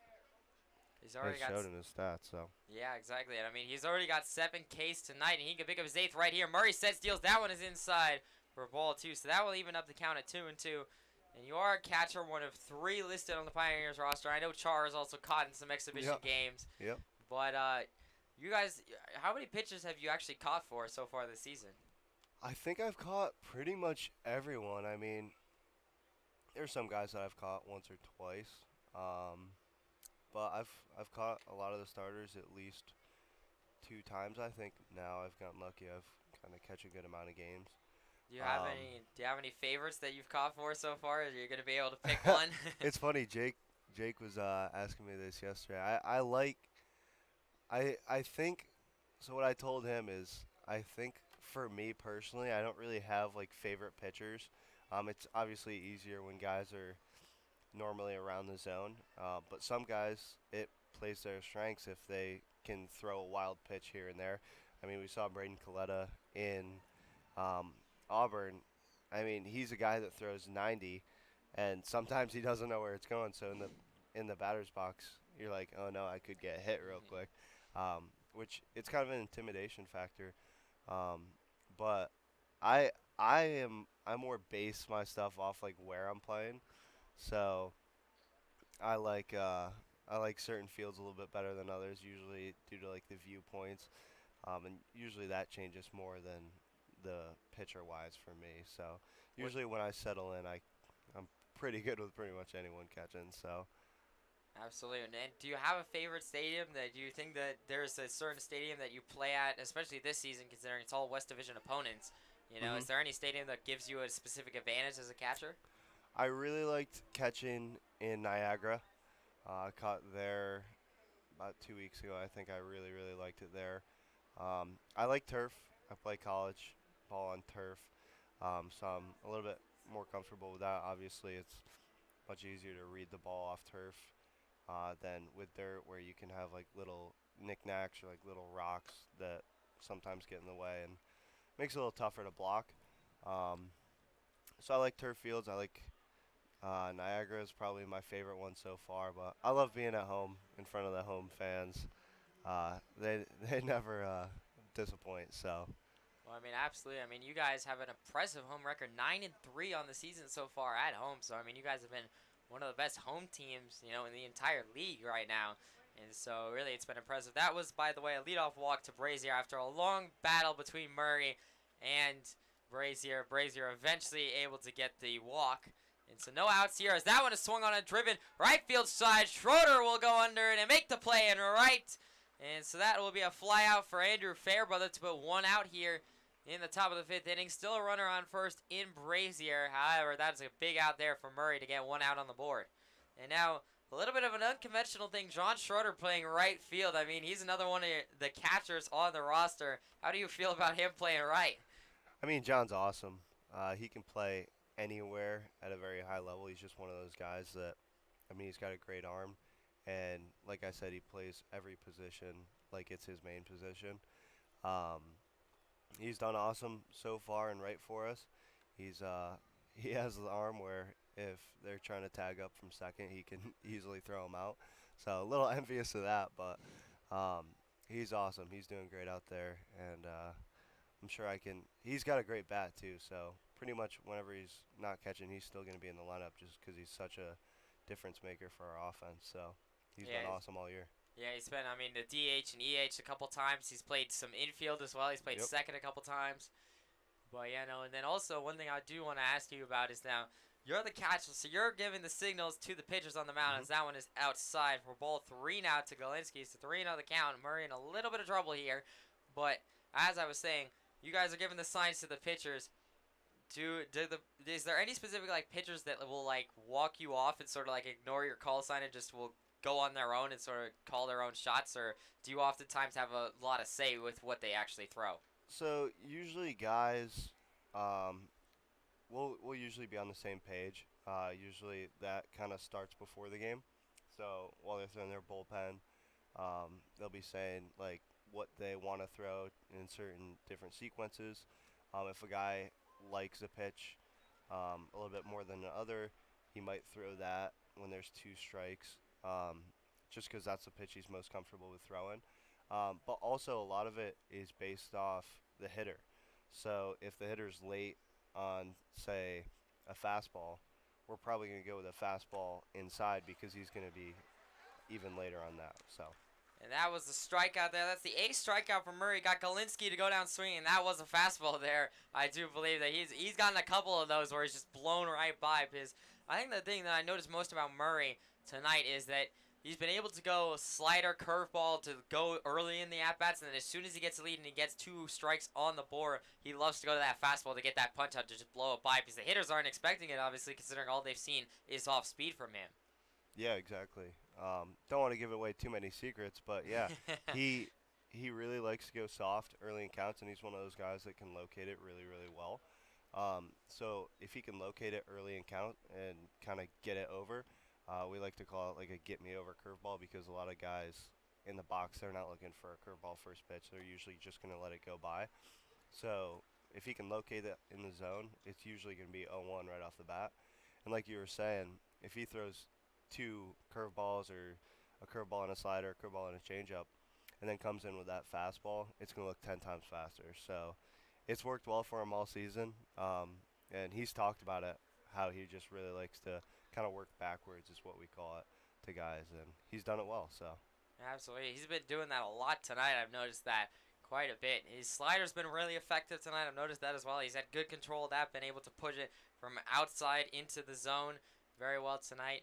And now you probably have as a catcher, as that one is swung on and driven right to Bear at second. Bear will turn over to Presto at first and tag up and get the final out of the top of the fifth. So I'll have to come back with your question in the bottom of the fifth as we will head there now.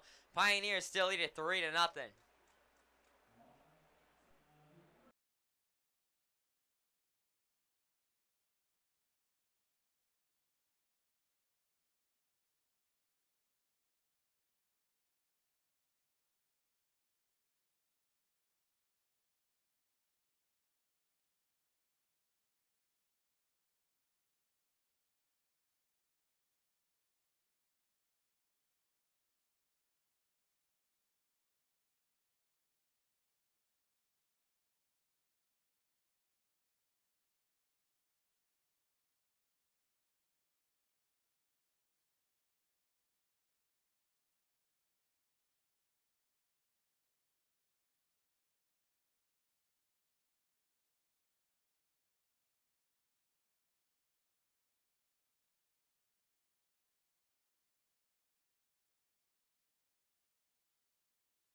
Welcome back here to the Pioneers live stream. It's the bottom of the fifth inning here. Pioneers lead it 3-0 over the Power. Once again, I am joined here by Brody Bartenstein. And Brody, just as I was about to talk to you about, just as we got cut off there as the top of the fifth inning ended, you guys as catchers probably have the most unique perspective of the field out of anyone playing down there. yeah, no, I mean, it's awesome. That's one of my favorite things about being a catcher is just being able to dive deep into like the minds of the pitchers. We like to make a joke that pitchers are usually weirder guys, but it's awesome to get to know them. You get to know these certain guys like on a very deep level. Um, that's one of the things kind of you have to help control is their mood too. So it's difficult. I mean, you got to be able to control your mood and the pitcher's mood, and also kind of try and be a general out in the field. So like when certain stuff isn't going our way. I mean, last night we had a few rough calls that didn't go our way, and just as much as everyone else on the bench, I wanted to get out there and yell at the umpires or whatever. But I have to kind of keep it calm because in the end, I'm back there protecting the umpire, trying to be his friend and trying to make pitches look good so he can see him well. So it's interesting, but it's a lot of fun. That's kind of what comes with it, and what makes it such an awesome position. Absolutely. So that was the strikeout there by Presto. It was 1-2, and then Duddle was able to finally put a pitch past Presto. So he goes down swinging, and now that'll bring him number 24, Eric Charneski, the left fielder tonight. He reached on a fielder's choice in his first at-bat. That was the back-to-back fielder's choices with both Presto and Charneski. And so that one will be in there called strike one. The count now evens up at aces wild here to Charneski, 1-1 and 1. And also something that you just mentioned, I do want you to elaborate this on a little bit more. What do you I don't necessarily. I don't know if I want to ask this question, but it's like when you go to talk with the pitchers, if they're a little bit out of control, what are you generally saying? I don't think I wanted to give you any secrets on the air, but obviously, what are you generally going to try and do to calm them down? As that is a swing and a miss by Char. Yeah, no, it all depends on the pitcher. Some guys react a little bit well if you're upfront with them and you're like, hey, you're throwing bad right now. Let's get it together. But some guys also react a little bit better when you're more calming when you talk about things that aren't necessarily about baseball.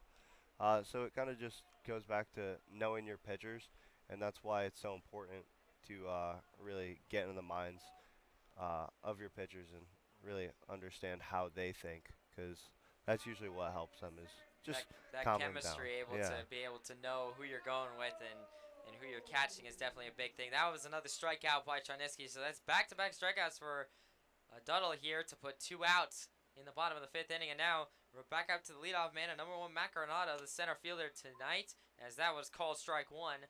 Granado has drawn 2 walks so far against the Duddle so far tonight. And Brody, you've been in the lineup a couple of times, not just as a catcher, but also as a DH. You've done that a couple of times so far this season. You've been pretty hot as of recently. And so it's been great to see you get some hits out there. Yeah. I mean, I've tried to stick to an approach of being aggressive. Usually that's when I'm best. Getting a little cold right now in my last few games, but just all about kind of just figuring stuff out. I mean, that's all it is as a hitter. Is the best hitters are going to make an adjustment pitch to pitch. That's what I have to do to be successful. So as long as I can do that, I should be fine. I personally don't really like thinking too much about my swing. It makes me just overthink. So if I can stick to an approach, of just trying to swing at the strikes and not at the balls, then usually I'll be fine. 2-2-2 the count to Granado, and that's great advice there. And I've heard that from a couple of guys so far, as that one is ball 3. So full count to Granado here, 3-2. And that's the same sort of mentality I've heard from a lot of different guys, especially a couple of hitters that I've brought up on the stream here, to where it's just keep it a simple approach. Don't try and overthink it too much. And that one will be ball 4 for Granado. That's his 3rd walk of the ball game against a Tunnel. Granado, normally a single machine. He has quite a lot of singles on the season. Yeah. Has just drawn all walks tonight. They have not been able to strike him out. He's been awesome this year. I mean, whatever he can do, especially as a leadoff hitter, whatever he can do to get on base and see pitches, and get your big guys like Joe, or like John, or these other guys that really Even have Ray that potentially. big, Ray with that homer power. That big power. To drive him in. He's been awesome about that all year, and whether it's been him walking or him hitting all those singles and being an average machine, he's done it really well. I don't think us as a team could really ask for any better, so he's been awesome. Yeah, I mean, he is the number 1 player in terms of batting average on the team with a certain number of starts. Chris Baird does have a higher batting average than him, but he's only had 3 starts so far, so I don't really count that. As that is going to be a base hit into right for Musio. Granado's going to round second and go over to the 3rd, and the center fielder had trouble fielding the ball, and so that will be a single for Musio. Musio's 3 of 3 tonight. He's been awesome tonight. A double in his first at-bat, RBI triple, and then a single now. Yeah, he's seeing the ball really well. I mean, I talked to him after his second at bat where the ball almost went out, and he said to me, he said, I've just been getting in hitters counts, and if he can be in hitters counts where he forces the pitcher to get the ball over the plate, he's been really, really good at that this year, and especially tonight. And I think it's paying off, as we can see. So. Absolutely. I mean, you guys have been stuck at about 3 runs for the past couple of games against Auburn. And now a chance with John Schroeder at the plate to break that open. And Musio's going to try and steal second. He will be safe at second. That's a good steal there, as that was a ball outside to Schroeder. Schroeder, the right fielder tonight, we already talked about how he's done a little bit of everything. He sacrificed flight in his first at-bat to get the first run home in the bottom of the 1st in his first at-bat, and then flew out in his second at-bat. Schroeder's been getting a lot of contact as of recently. He simply just needs to put it in the right spot in a gap. And if he does one here, that'd probably score 2. I thought Duddle will set deal that one as ball 1. Yeah, that's a fun name to pronounce multiple times, isn't it? It's some of these names, man, as a broadcaster, it's just you can tell when I just choke up on them. Exactly. 2-0 the count to Schroeder. 2 outs here in the bottom of the 5th. A Duddle now will set, deal, swung on a chop. That'll be fair. That'll be right down the first base line. He will be safe at first, and that'll score Granado. So the Pioneers have broken their 3-run streak. It is now 4-0 off of technically a single. They're going to call it a single. Nasty Nate's going to give Schroeder the single on that. And so still runners on the corners for the Pioneers. Schroeder at first, Muzio will be at third. And now it'll be number 9, Aiden Blake. There isn't a hitter tonight up at the plate. Blake returning to the lineup tonight after suffering a hand injury at Auburn. He struck out in his first at-bat and then was hit by a pitch in his shoulder in his second at-bat.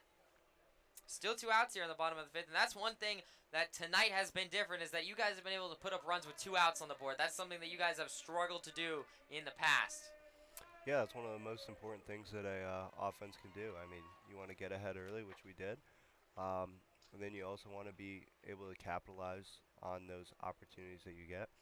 Sometimes it comes with 2 outs. Sometimes it comes a little bit earlier, which is a little bit less nerve-wracking. But, yeah, if you can get runs with 2 outs, you're going to be a really, really good baseball team. One of the biggest things on defense is preventing those 2-out runs. So it's tough to do, but... Yeah, for sure. I mean, I know as a broadcaster, it's been a little bit frustrating to see, because I've seen almost all your guys' opponents been able to put up runs with 2 outs on the board, and then you guys have just been so close sometimes and just haven't been able to do it. And it's great to see tonight. I'm so happy that you guys have been doing it here with 2 outs on the board tonight, because it's a really good sign. And especially, I know, I want to talk to you a little bit about this. The concrete just got poured this morning for your guys' new batting cages. Yep. How hyped are you up about that? Yeah, now we're all excited. I mean, it's going to be awesome. We're going to be able to get here earlier in the day and get in swings before BP, and then also get some during BP. So it's going to be awesome, like, if you're not playing, like, say today. For me, I could get a ton of swings before That'll the be a game. single So, yeah. into right. Blake almost caught Schroeder in the foot. Muzio will score, and all of a sudden the Pioneers are running it up tonight. It's 5-0 off of an RBI single from Aiden Blake, who makes his return and gets an RBI single. Sorry to cut you off there, No, the Brody. bats are getting hot. I love it. I love it. This is the best I've seen you guys in quite a long time. This is great to see. I'm loving this. It looks like a Duddle will be done, as there's finally a pitcher warming in the bullpen for Niagara. I feel like that's a little bit overdue, but I think a Duddle will be done, or he'll be at least on a short leash after this mound meeting. It looks like they'll probably end up letting him go, see if he can get this last third out here, and try and give the next kid a fresh inning. But I would assume if he gives up another run or a base hit here, he'll be done. Usually what the pitching coaches do, or like head coaches, usually whoever comes out, when a guy's getting lit up like this, they'll come out, kind of give the bullpen a little bit longer to get loose, especially if it's Buying time. Yeah, I mean, with 2 outs, it's tough, because usually you're not getting a kid super warm, because you're like, hey, let's just get this inning finished and get to you next inning. But obviously we've been able to put up some runs here, so put a little bit of pressure on them. So yeah, that's awesome. Talk about pressure. The one man who has a home run here at Dunn Field is up at the plate right now, and Ray Hernandez, the third baseman tonight. He walked in his first at-bat, singled in his second at-bat, so he's been hot tonight. Imagine if he could hit one here to just light up Niagara right now. That would be great to see. It was an amazing homer, the one he actually hit here. That was a tied 6-6 ball game with Auburn about a week and a half ago. He got the game-winning run off that solo shot. However, if he gets one here, it'd be a 3-run.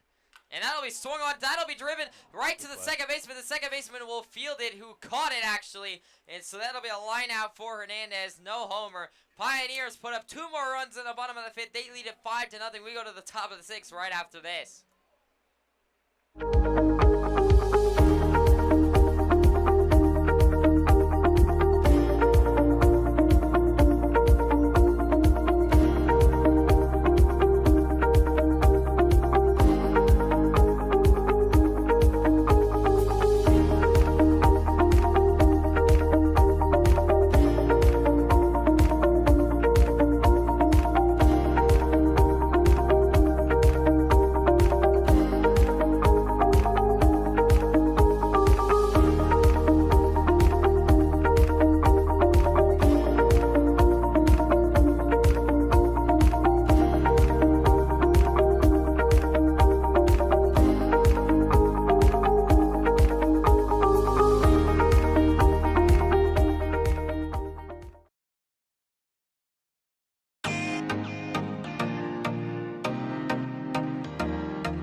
Welcome back here to the Pioneers live stream. It's the top of the 6th inning here.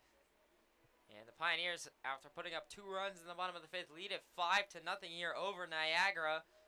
And Devin Murray's still back on the mound there for the Pioneers. Leading off this inning, it will still be, I believe, number 17, Brett Johnson. I'll have to wait and see. I couldn't quite catch the back of this power player's jersey. Murray will set deal, swung on a chop, right fair. Keller will field it, throw to Musio in time, well in time, and that'll be one away. And those are the kind of plays. What do you call that in terms of, as a catcher? What is that ruled down? Is that a ground out? Is that like a foul ball turned fair? What is yeah, that? no, that's probably just a ground out. Oh yeah, Those are fun as catchers because you're kind of just reacting. Like there's really no thinking to it. And that's kind of what I like about catching is like as an infielder when you get a ground ball, you got a little bit of time to usually think about it. And usually, I was really bad when I played infield back in like 12U. I would always think too much and then wait back on it a little bit too much. But yeah, it's kind of just a reaction play. Get the ball into your glove or into your hand as quick as possible, and kind of create a lane, get out near the pitcher's mound as quick as possible. So when you throw it down to first base, you're not going to even get it close to the. And as we saw, Jake did it really well there. So.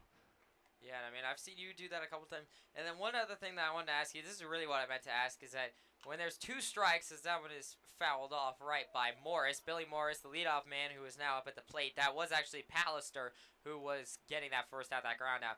When you guys, like, it's technically a foul ball, I guess, or like a strike 3 situation, then you guys always tag the runners. What's the ruling on that?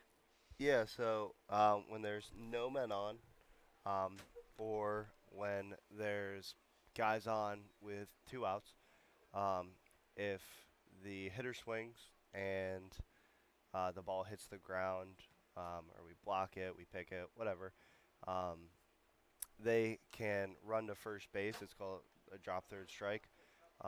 So with that, usually with 2 strikes, a lot of guys are ready to block something, or if it's a fastball, usually we're ready to pick, just in case they do end up having those check swings or full swings through.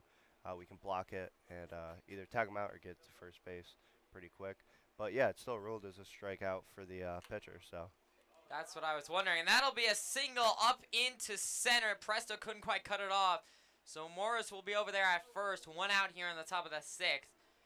And I'm taking a look, and yes, it is once again. Okay, so Nelson is over there. Zach Nelson, number 99, is over there. But currently on the bullpen mound, it is number 3, Kevin Serrano, who is warming up. I know Serrano has 1 league appearance so far. Nelson, one of the more solid relievers for the Pioneers. I really like what Nelson has been doing as of recent in his last couple appearances. Yeah, Nelson's been really good. I mean, what he does so well is he just sticks around the strike zone. So in wood bat leagues like this, if you put it in the zone, usually you're going to get outs. And he's been really, really good about that. He also has some nasty off-speed stuff. He has his nasty knuckleball that always puts guys away. So he's been awesome, not only at getting people to fly out or ground out, but also being able to strike them out with those nasty off-speed pitches. So. Yeah, and I mean, I think Nelson will come in. Let me actually check real quick as to who I have on my lineup card. It is Lutz, Nelson, Ficarro, and Ferrari, the 4 I was given for tonight's game. And Lutz was a little bit interesting, as normally Lutz is the starter, so I was a little bit confused when I saw that on the lineup card. Yeah, I was just looking at that too. I was like, and so, yeah, so that's a little bit of an interesting situation, but Lutz is not over there in the bullpen area at all right now, so I don't think that he'll be coming in. It'll probably be Nelson is what I'd assume. We also saw Serrano warming up in the bullpen last night's game. He did not come into the game. He was just throwing bullpen. Yeah, so what I assume they would do is probably have Nelson go next. And then Ficarro we use mostly as a closer. Ferrari as well. That's what I meant, Ferrari. Sorry about that. Ferrari's been mostly used as a closer, so I think he'll probably end up getting the last 2 innings. And then well, that's if Nelson doesn't go all the way like it was yeah, last exactly. night. Exactly. Ferrari warmed up for the bottom of the ninth, and then Zealy was just come dealing in, yeah. last night, and he didn't need it. Exactly. Exactly. And that Never was, know what can happen, right? It's yeah, awesome. exactly. And I mean, that was the situation was that on Wednesday, Ferrari pitched the bottom of the ninth to get that win. It was a 3-1 win at Auburn, and then he almost threw in last night's game. And 3-2, he warmed up. However, Zealy didn't need the help. He was able to get all the outs, and so Ferrari might be doing the same thing tonight. Yeah, that was an awesome game. I mean, big ups to Zilly. He was able to hit and pitch at a really high level last night. You don't see that a lot, especially being able to just come in a really close game with tensions pretty high amongst everyone, even the people in the stands. And he rose to the occasion. He did really, really well, and we were able to come out with a win. So. Yeah, definitely a high-pressure situation. A lot of credit to Zealy there to be able to pitch through all that heated controversy because there was a lot of missed calls. Auburn was coming out of their dugout a couple times. Yep. That was a little scary, but it was still just a heated game, but in general. But still, Pioneers got the win. You guys pushed through adversity and got the job done. And that was really good to see. 2-2 the count now to number 20, Zach Evans, the shortstop tonight, who's now at the plate. He struck out in his first at-bat, popped out in his second at-bat. Still only one out here in the top of the sixth, and Morris over there at first for the power. Murray set steals. That one is just upstairs. Wow. Do you disagree with that Close call one. a little bit? It was a close one. I mean, up and out, you want that as a team, especially 2-2. It's a big pitch there. 2-2 is one of the biggest pitches. Well, now it's in and at bat, even bigger as it's 3-2 right now to Evans here. Murray's gotten a couple punch outs on this count already. He's still at 8. The single game record so far for a starter is 10 for the Pioneers. I know that because Connor Lutz set that mark. I believe Murray was at 9 in one of his last starts. Murray, 3-2 set steals. That one is called. Strike 3. He struck him out. That is the 9th K for Devin Murray of the day. And that will put 2 outs here in the top of the 6th. That almost looked like it was a little bit more inside than, or a little bit more outside than the last one. I think the last one that he called was just must have been a little bit upstairs. That was the slider, I think. Right there. Yeah, I think that was a slider. That was a beautiful pitch. It was right on that outside. Right on the corner. outside, Yep. and then curved right on in. So this is one of the toughest at bats that he's gonna have all night. This kid's really, really good. I don't know his name. Yeah, Strong. He's really, really good. He's kind of able to get his bat to whatever pitch you get in there. So one of the biggest things is going to just be getting him off time and either have him be looking at a pitch like his last AB, or maybe swinging through a pitch like that, or even just getting a weak ground ball or a weak pop-up. But he's a really good hitter. Every time I catch against them, I'm kind of dreading when he comes up because he's able to do well on a bunch of different pitches. So it'll be interesting to see how Devin attacks him here. But yeah, looking forward to it. I think. Well, it's I'm hoping he comes out in a good way. So absolutely, it's 1-1 in the count right now. Strong has had mixed results tonight. He singled in his first at bat, but then grounded out, as you were saying, a weak ground out there. He grounded out in his second at bat. 1-1 currently in the count. Murray sets deals. That one is outside. That was a good frame job there by Keller to try and get that call. Yeah. I noticed a lot of you guys do that frame job really well. Yeah, I appreciate it. I mean, that's one of the biggest things that we can do as catchers. A lot of coaches say, I mean, you want to be best at receiving, and then blocking comes after that, and then throwing comes after that. That will be, unfortunately, a single into center, as it'll be Granado who cuts it off. Granado, it's definitely, they're not going to run on Granado, as he has one of the biggest arms on the team, really. I mean, he's had a couple throws from left all the way into home. And so I know he's done that a couple times, so it's probably smartly Morris decided not to try and test Granado. And so there'll be still 2 outs here in the top of the 6th inning, but as you mentioned, Strong will now be over there at first as he was able to win that battle against Murray. And so now that'll bring in number 2, Vincent Morrow, the third baseman. He was thrown out at second in his first at-bat and then struck out in his second at-bat. Murray's still looking for only one more out here to go 6 full innings, which would be big for the Pioneers. Yeah, he's still in a really good spot here. 2 outs, like I said, with the last to him. He's kind of just looking for weak contact or to try and put it by him here. As long as really nothing hits the gaps, he should be fine. We have really good arms, like you said, in the outfield. So a single, I don't think we'll be able to score him. Hopefully the boys can put it on the bag, but Well, hopefully we'll also just get Bears this last creeping one in there here. at second towards the gap there for a little while. This is another good hitter. He does well with pretty much every pitch. So it's really just, like I said, was strong, just getting him off timing. Well, it's 1-1 the count tomorrow. 2 outs here in the top of the 6th. Murray's still looking for any out, which will get him out of this. Murray sets, deals. That one is just outside for ball 2. He's gotten the call a few times tonight on that kind of pitch, just not getting it there.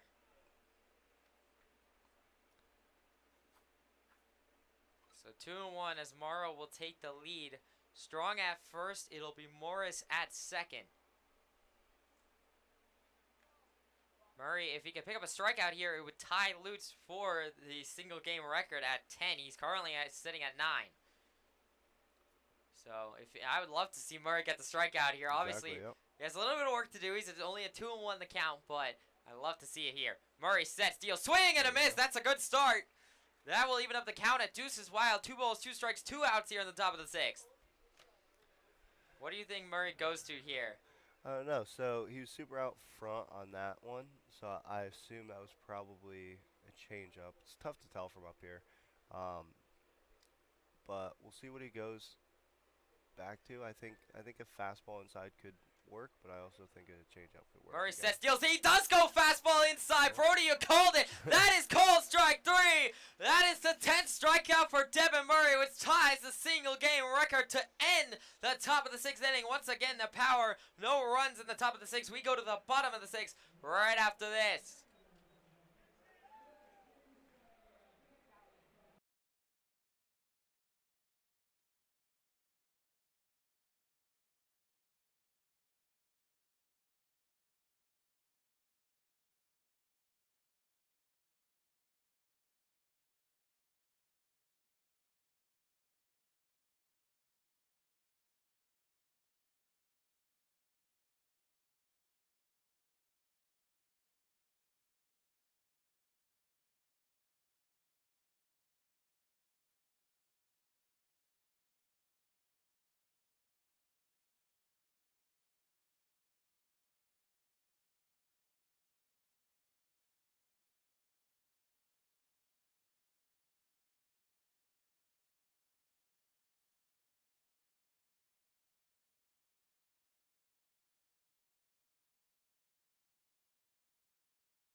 Welcome back to the Pioneers live stream. It's the bottom of the 6th inning here.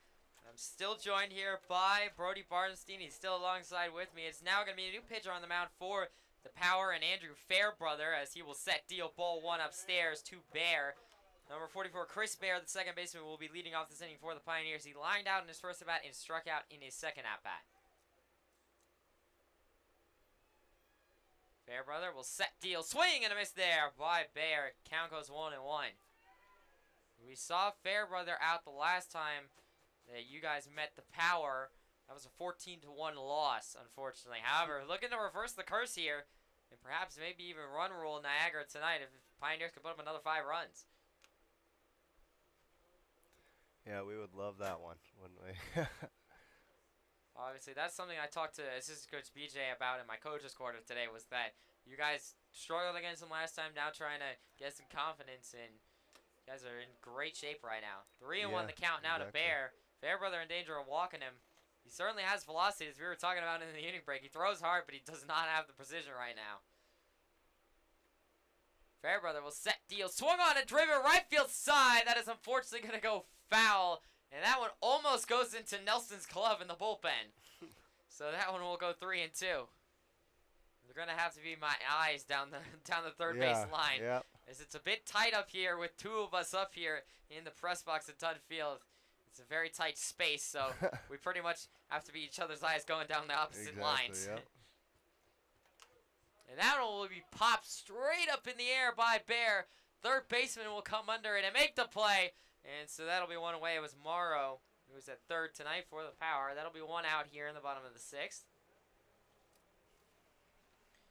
And so now that will bring up number 16, Christian Zealy, the extra hitter tonight. He grounded out in his first at-bat and struck out in his second at-bat. And something else, I think you've caught for Zealy in the past, correct? Yeah, I caught him last night, yep. Oh, yeah.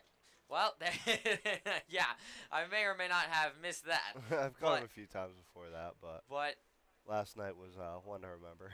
Well, one of the things that I wanted to talk about, speaking of last night, is that does catching for a pitcher who's also a hitter doing the Shohei Ohtani rule, does that change anything in terms of approach or anything like that? No, I wouldn't say it changes much on the mound. For him, I'm sure it changes a little bit hitting-wise. Because, I mean, he was in EH last night and before he came into pitch, and he's in EH tonight. So really all he's worrying about is his ABs tonight and getting his good work in at the plate. But I don't think it changes much. He's a super strong kid emotionally, and he's a smart guy. So I think either way he's going out there with a competitive mindset to get guys out and help the team. So no, I don't think it really changes much. I think it's obviously a little bit harder just because it's physically demanding in both areas. So. Well, that'll be a strikeout, and I wanted to ask you that just because it's like I'm sure as like a catcher for a pitcher, like Zealy has to be able to be mentally strong, as you're saying, to be able to flip off a switch. It's like flipping a switch between hitter and batter. Yeah, no, I mean if he has a bad at bat, he's got to be able to come right back on the mound and still produce for the team.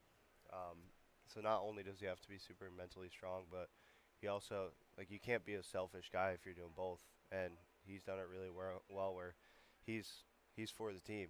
I mean, last night he came right in, and like I said earlier, shut the door. He was super pumped up about it, not only because he was pitching well, but because he really, really helped our team win. I mean, I couldn't have asked for anything better out of him yesterday. So. Absolutely. Now here is your catching buddy at the plate, number 14, Jake Keller, the catcher tonight. He singled in his first at-bat, popped out in his second at-bat. 2-0. Quickly goes the count from Fairbrother. 2 outs here. So let me actually change that real quick. I'm an out behind. But 2 outs here in the bottom of the 6th. And that one will be called upstairs ball 3. So 3-0 goes the count. Keller, chance to draw a walk here. It'll be the first walk given up by Fairbrother of the night. Fairbrother sets deals. That one is in there. Called strike 1. That was a nice pitch to come back in the count a little bit. Yeah, right on the inner corner there. It's a good spot. See if he can do it 2 more times because that's a really good pitch. It's a tough one to get to as a hitter. Fairbrother sets deals, and he did almost put it in the exact same spot. And now the count goes 3-2 as that was a swing and a chop back foul. So let's see. You think he's going same spot still? I don't know. It's tough. It's tough to say. I mean, if he has confidence in his curveball, I think a curveball would work really well here because he's thrown 2 inside pitches. It looked pretty similar out of the hand, so we'll see. That'll be swung on and chopped over to second. Second baseman Morris will throw to first in time, and that will end the bottom of the 6th. Pioneers come up empty. However, while we go to the top of the 7th, Pioneers still lead it 5-0.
Owned and operated since 1905.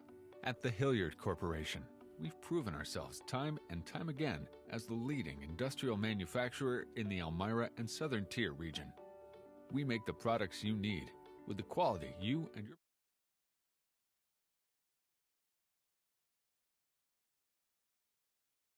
Welcome back here to the Pioneers live stream. Unfortunately, it is back to a solo stream as Brody Barnstein has gone back down, probably to relieve Cam Levesque of backup catching duties for the night. But as of right now, it's the top of the 7th, and I do want to say thank you to Brody. He was awesome. He provided some great insight tonight. He was really fantastic. So thank you, Brody, for coming on. It was a pleasure to have you on, and I'd love to have you on again sometime.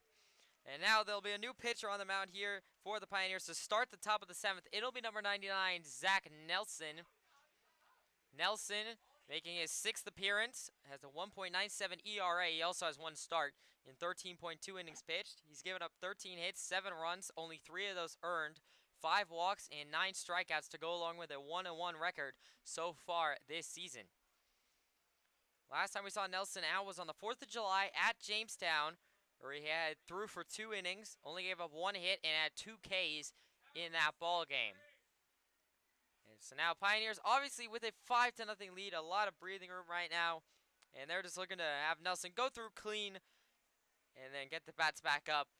I know Brody talked about a little bit at the end how much they would love to mercy rule Niagara as Niagara did to the Pioneers here at Dunn Field. However, they still got a lot of work to do with the bats in order to get to that conclusion. However, they're halfway there. And so now that'll bring up number 3, Nick DiCarlo, the left fielder tonight. He was walked in his first at-bat, struck out in his second at-bat. Nelson now will set, deliver. That one is upstairs for ball 1. So 1-0 the count to DiCarlo. No outs here in the top of the 7th. Nelson sets, deals, and that one is upstairs and outside ball 2.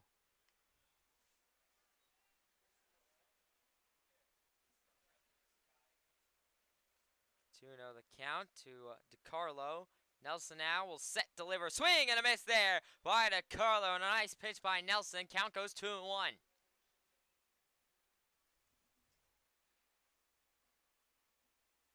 2-1 the count to DiCarlo. No outs here in the top of the 7th.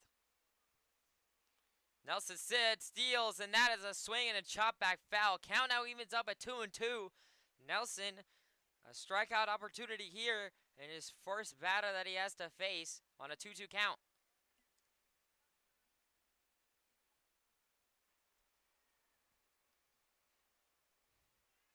Nelson now will set, deal. That one is just upstairs. I thought that was going to be called strike 3.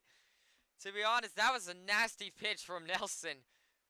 Almost looked like a sinker from up here that just dropped, and it looked like it was just into the zone. However, umpire rules it too high. 3-2. Nelson deal. Swing and a miss. He struck him out. That is the first strikeout for Zach Nelson in his first batter faced, and that'll put one out here in the top of the 7th.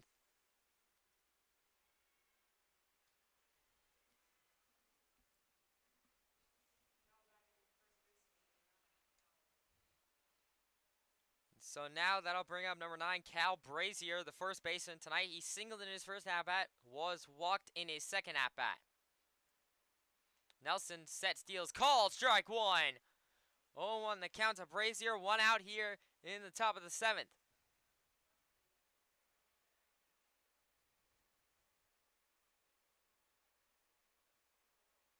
Nelson now 0-1.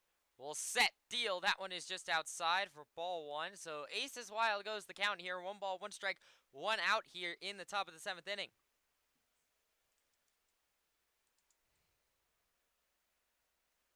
Nelson now sets, delivers. That one is in there. Call, strike 2. Another nice sinking curveball almost, it looks like, from Nelson. And so that will make the count 1-2 here with 1 out in the top of the 7th inning. 1-2. Nelson sets, fires. That one is in there. Call, strike 3. He struck him out. That is back-to-back strikeouts for Zach Nelson in his first 2 batters. And that puts 2 outs here in the top of the 7th inning. What a start for Nelson. He started out just like Murray started out. Murray started out the day with 2 strikeouts back-to-back in his first 2 batters. Nelson has done the same. It took Nelson a couple more pitches, but still the same result. And now 2 outs here in the top of the 7th, and that'll bring him number 13, Andrew Fairbrother, who we just saw pitching, who was also the EH tonight. He reached on a fielder's choice and then flew out in his second at-bat. And then it'll be swung on and driven into center. Granado coming in on it. It'll actually be caught by Bear, and that will end the inning. 1-2-3 for Zach Nelson. Made it look easy in the top of the 7th. No runs for the Power. We go to the bottom of the 7th right after this.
Welcome back to the Pioneers live stream. It's the bottom of the 7th inning.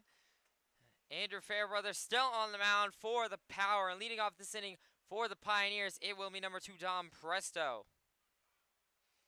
Presto, the shortstop tonight, reached on a fielder's choice in his first at-bat and then struck out in his second at-bat.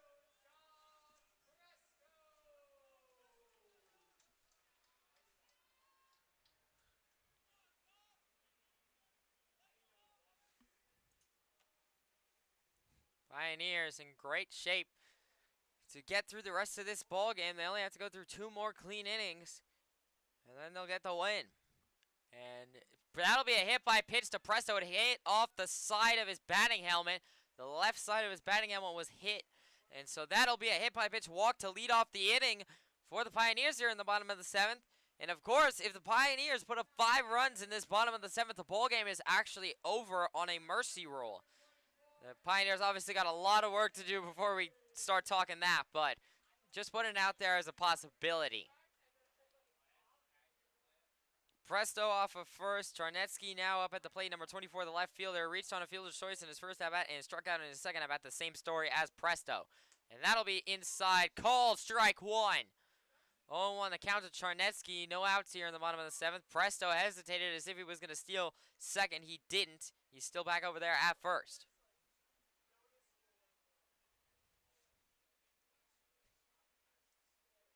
Fairbrother 0-1 will now check over to Presto at first, and Brazier caught it, but Presto well able to get back in time.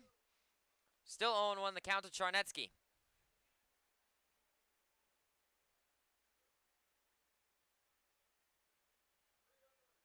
Fairbrother now set steal, swing and a miss by Charnetsky. Count goes 0-2 and Presto's in a bit of trouble. He will scamper back to first in time.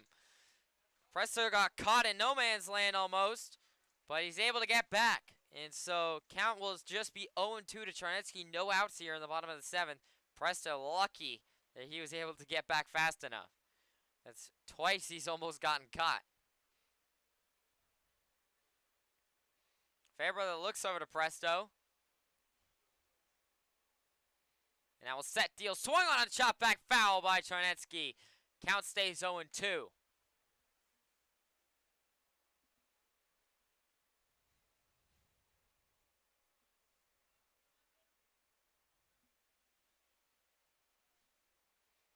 0-2 still the count to Charnetsky. Dom Presto over there at first, and Fairbrother will check over to Presto, and he'll still be safe at first. He got back well in time. So count will stay the same, 0-2 still.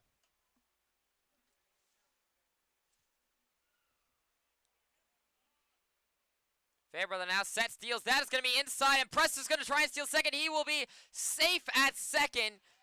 And a 1-2 count to Charnetsky, as that was ball 1 from Fairbrother inside. So 1-2 the count, and now Presto over there in scoring position at second. Still no outs here in the bottom of the 7th inning.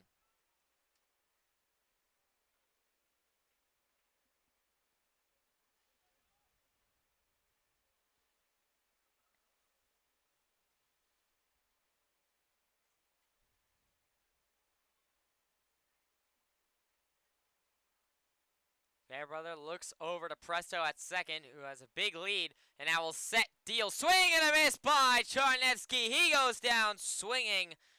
That is the second strikeout for Fairbrother, and now that'll put 1 out here in the bottom of the 7th.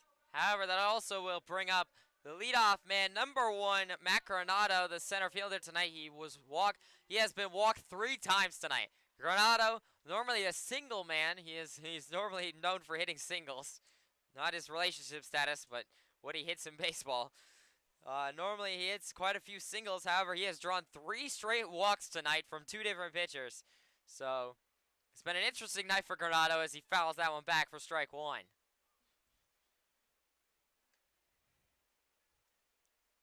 Oh, 1 the count to Granado. 1 out here in the bottom of the 7th.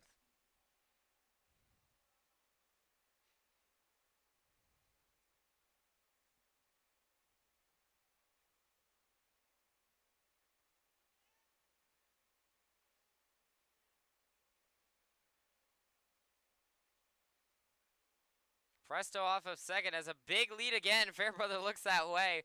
Second baseman Morris creeping in. And Presto's going to steal third, or he's going to try to, and he will be out at third. Presto got caught by the third baseman Morrow. Galinsky was ready for that time, and Presto just trying to do too much. And got caught that time. So that'll be 2 outs in the bottom of the 7th here now. Granado, 1-1, the count still to him.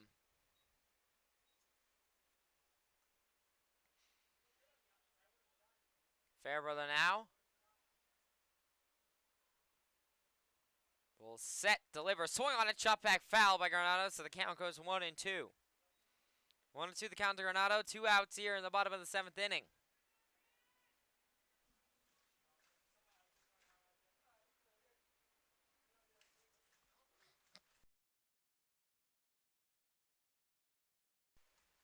Granado 1-2, 2 outs. Fairbrother sets, deals, that one is down low and inside, ball 2. So the count evens up now, deuces wild, 2 balls, 2 strikes, 2 outs here in the bottom of the 7th.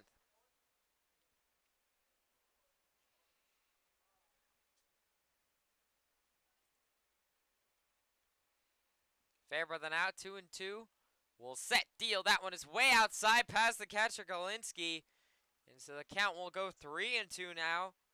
So it fills up here for Granado. Granado, I don't know how he's going to feel if he draws his 4th straight walk here. I don't know how I would feel either if I was in Granado's shoes, on the verge of getting walked for the 4th straight time. Fairbrother, 3-2, set, steal, swung on a driven, right field side, but foul and out of play.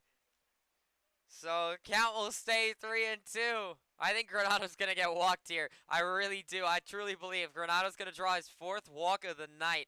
I have not seen any player, whether it's for the Pioneers or otherwise, draw 4 walks in a game. This would be a first. 3-2 the count to Granado. 2 outs here in the bottom of the 7th. Will he get walked again? Fairbrother, 3-2, sets, delivers, swung on a driven into left center. That will drop for a base hit. That'll be a single, at least for Granado. It will only be a single.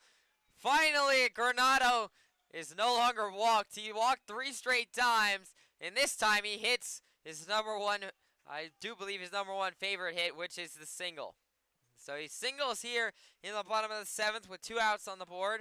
It's another one for him. And now that'll bring up number 77, Joe Muzio, the first baseman tonight. He doubled in his first at-bat. Muzio's been 3 for 3 tonight. He doubled in his first at-bat. RBI tripled in his second at-bat, and then singled in his third at-bat. If Muzio can get another triple here, that would score Granado. 2 outs on the board. Pioneers have been putting up runs with 2 outs on the board. Fairbrother looks over to Granado.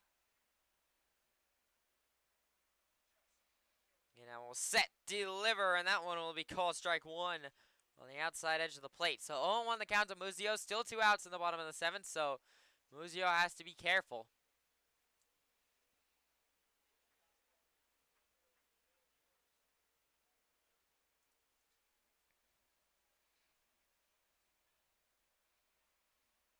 Fairbrother now. 0-1 will set, deliver, swing and a miss there by Muzio. Count quickly goes 0-2. 0-2 the count to Muzio. 2 outs here in the bottom of the 7th. Fairbrother 1 strike away from sending us to the top of the 8th.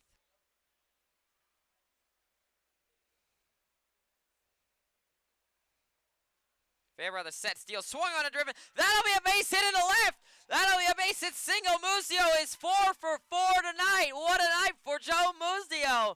4 for 4. 2 singles, an RBI triple, and a double. What a night. And that one came with 2 outs.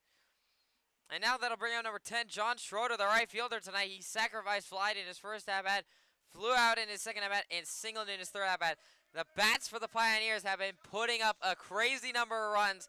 They have 9 tonight. 5 runs on 9 hits for the Pioneers. This is by far their best hitting performance that I've seen in quite a long time for the Pioneers. They have struggled to put up runs and hits in the past. They are doing it tonight, and it is a great sign. Runners on first and second for the Pioneers. Fairbrother sets, deals. That one is outside. Ball 1 to Schroeder. So 1-0 goes the count. Still 2 outs in the bottom of the 7th. Granado off second. Muzio off first.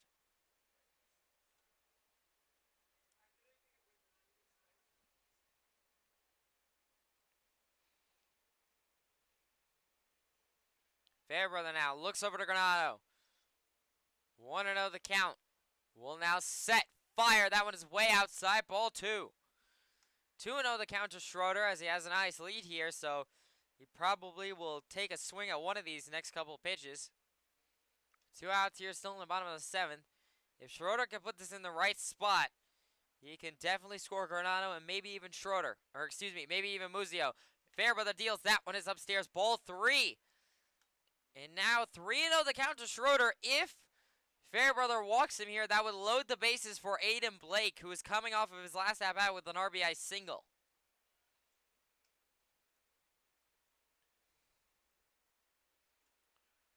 Fairbrother, 3-0 the count. Looks over to Granado. And now we'll set, deliver. That one is outside. Ball 4. That will be a walk for John Schroeder. That will load the bases for the Pioneers here with 2 outs in the bottom of the 7th. And now there is a pitcher warming in the bullpen for the Power.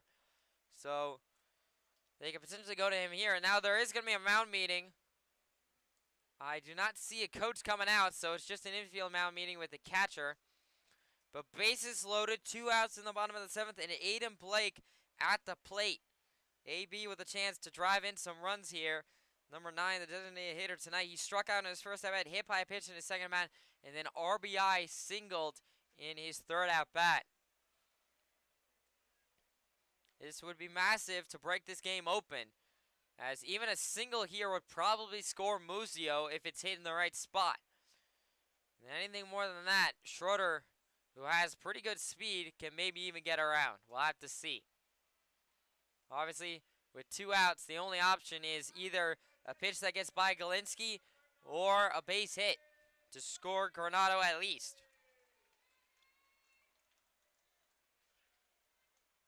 Mound meeting is officially over. So now, Blake will step in. Fairbrother now will set, deliver. That one is in there, called strike 1. 0-1 the count to Blake. 2 out here. There is a pitcher warming in the bullpen for the Power, so Fairbrother certainly on a tight leash here. 0-1. Fairbrother now will set, deliver, swing and a miss by Blake. Count quickly goes 0-2 now. Claps going here for Aiden Blake here at Dunn. 0-2 the count. 2 outs here in the bottom of the 7th.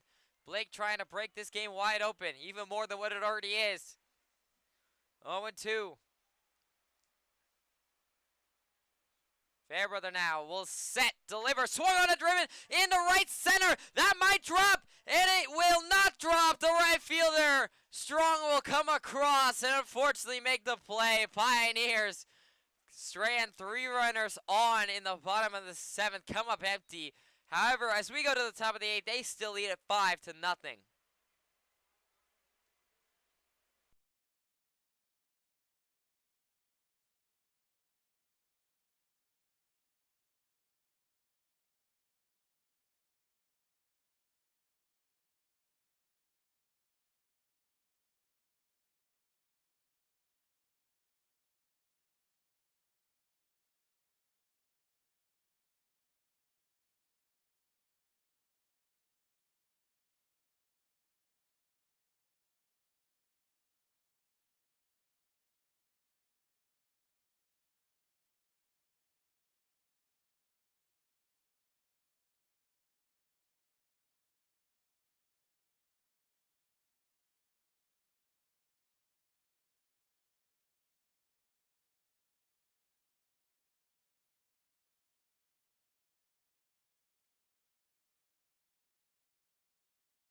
Welcome back here to the Pioneers live stream. It's the top of the 8th inning. Pioneers lead at 5-0 over the Power.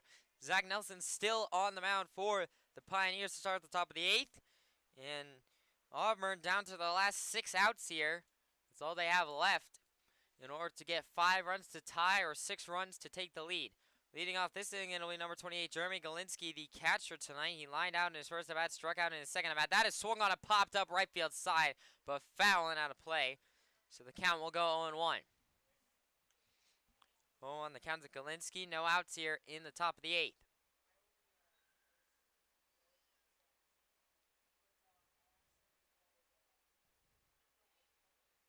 Nelson now 0-1. Will set, deal. That one is in there. Cold strike 2. A very nice curve and pitch there from Nelson. 0-2 the count. Nelson can pick up his 3rd strikeout here and put 1 out on the board. Nelson now 0-2. Will set, deliver. That one is upstairs. Ball 1. So 1-2 the count out of Galinsky. No outs in the top of the 8th.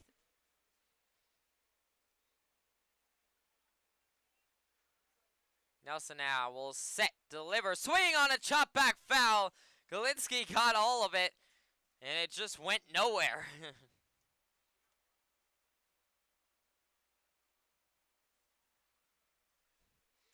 1-2 the count will stay to Galinsky. Still no outs in the top of the 8th.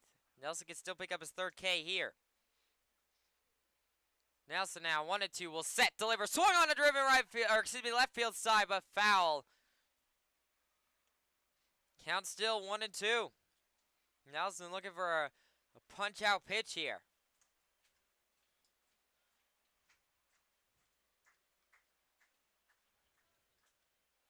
Nelson now 1-2 will set, deliver, swung on a driven third base side. That is going to be ruled foul.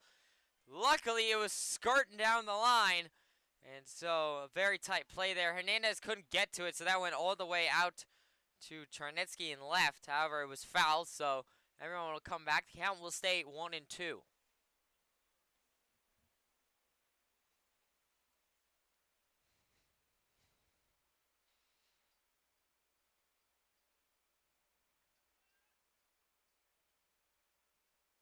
Nelson now 1-2 will set, deal, swung on a driven over to Presto and short. Presto cannot make the play, and that will be a runner on first for the Power here, as Presto could not quite field that one. They're going to roll it as a base hit, so that'll be a single for Galinsky. No outs here in the top of the 8th. Now that'll bring up number 17, Brett Johnson, the center fielder tonight. Struck out in his first at-bat, grounded out in his second at-bat. And it looks like it is number 55, Nick Ficarro, over there, warming in the bullpen to potentially come in to relieve Nelson. Obviously, Pioneers would love if Nelson can go just the rest of the way. Nelson will set, deal. That one is just inside, ball 1. So 1-0 the count to Johnson. No outs here, still in the top of the 8th. So Nelson could really use an out here to at least get 1. Nelson 1-0, sets, deal, swung on a chop back foul, and that one will even up the count at 1-1.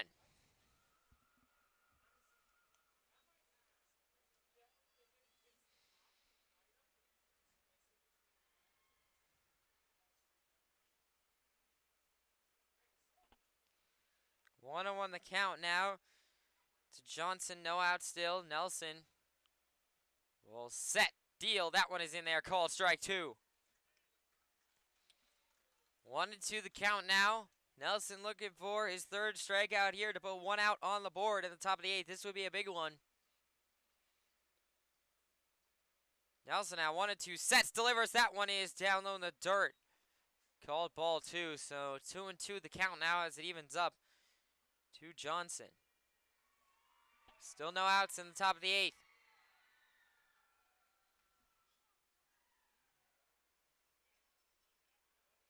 Nelson now 2-2 will set, deal, swung on a driven straight to Presto. Presto will turn to Barrett, second throw to Muzio in time. That'll be a 6-4-3 double play.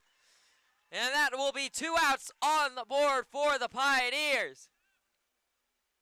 Big ground out there to put 2 outs on the board and to get the base runner going to second. And so now no runners on, 2 outs. And that'll bring up number 16, Miles Pallister, the designated hitter tonight. He struck out in his first at-bat, grounded out in his second at-bat.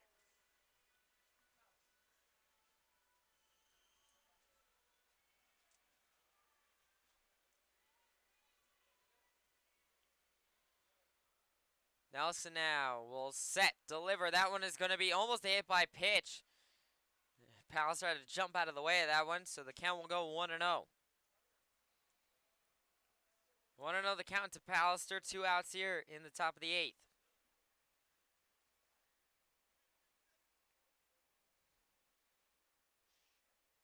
Nelson now will set, deliver, swing, and a miss there by Pallister. Actually, he got a piece of it if it's fouled back. However, the count will go 1-1.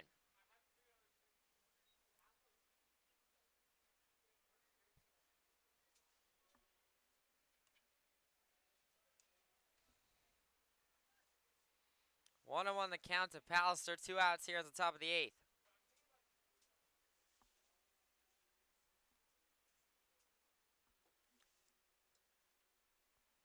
Nelson fires. That one is outside ball 2, so that is going to be a 2-1 count out of Pallister as he takes the lead.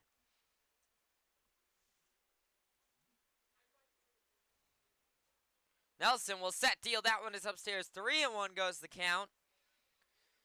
Still 2 outs here, so any out will end it for Nelson. Doesn't have to be a strikeout. 3-1 goes the count. Nelson now will set, deal. That one is in there. Called strike 2. Big pitch there for Nelson, and another big pitch coming up. 3-2 now the count to Pallister. 2 outs here in the top of the 8th. Pallister will swing and chop back foul. Keller got tied up with trying to catch that.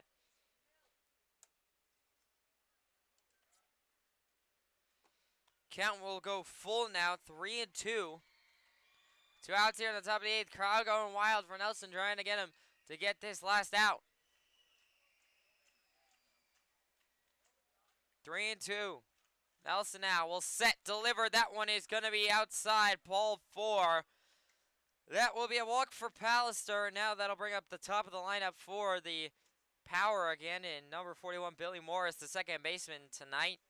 Struck out twice in his first 2 at-bats and then singled in his 3rd at-bat.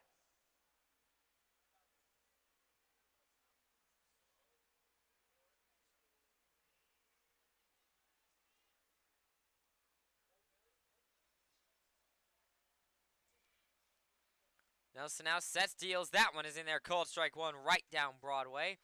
0-1 goes the count to Morris. 2 outs here in the top of the 8th.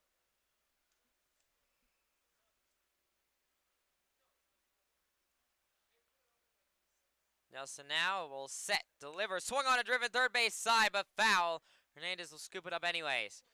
And so 0-2 goes the count quickly now to Morris. 2 outs here. Nelson can pick up his 3rd strikeout here and end the top of the 8th inning.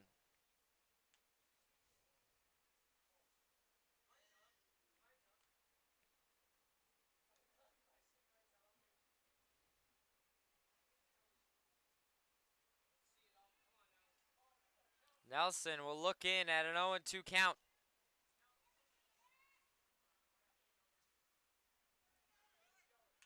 And now that'll be shotgun, chopped off to Presto. Presto will throw to Musio at first. Not in time. Musio missed the throw. And so that will keep everyone alive, and the runners will advance. So now they're going to second and third now. So runners at second and third. 2 outs here. And now Nelson in a bit of trouble after it looked like he was going to be going through this inning pretty clean. That'll be ruled an error by Musio and Presto. So an error for Morris will put him on second. And so now runners on second and third for the Power here. Still 2 outs in the top of the 8th. And that'll bring up number 20, Zach Evans, the shortstop tonight. He struck out in his first at-bat, popped out in his second at-bat, struck out in his 3rd at-bat. Nelson, it looks like Vaccaro is still warming over there in the bullpen. So Nelson gets into any trouble. Vaccaro can come in and close this one out. Nelson now will set, deliver. That one is down low, ball 1. 1-0 the count to Evans. 2 outs here in the top of the 8th still. Runners now on second and third for the Power, so big at-bat here. Nelson will set, deliver. That one is called strike 1.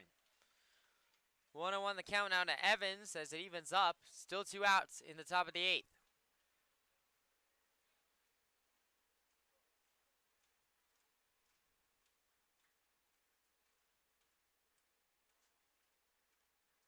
Nelson now set, steal, swing on a chop back foul by Evans, and the count quickly goes 1-2. 1-2 the count to Evans. 2 outs here in the top of the 8th. The Let's Go Pios chants going here at done.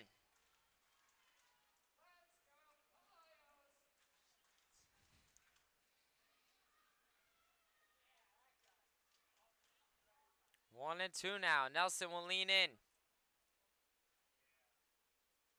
And now we'll set, deliver, swung on a driven, over to Presto at short. Presto will throw to Buzio, this time in time. And that will end the inning. No runs for Niagara in the top of the 8th. We go to the bottom of the 8th right after this.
Welcome back here to the Pioneers live stream. It's the bottom of the 8th inning here. A new pitcher for the Power to start this bottom of the 8th. It is Carson Page, number 37, who is now on the mound. And Pioneers leading 5-0. No matter what happens in this inning, unless the Pioneers put up 5 runs to mercy rule the Power, this game will be down to 3 outs in the top of the 9th. So, really, Pioneers can do a whole lot of different things here. Obviously, it'd be great if they could put up 5 runs or even just a couple runs, but even if they do get out, it's still only 3 outs away in the top of the 9th.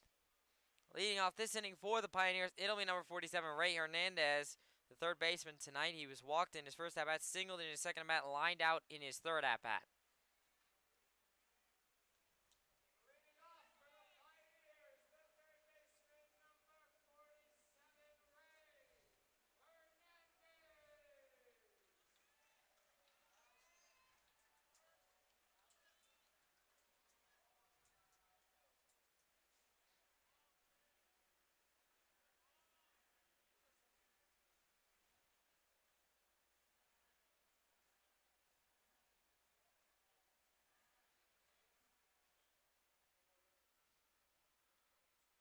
Page now will set, deal, swing and a miss there by Hernandez. Crown quickly goes 0-1.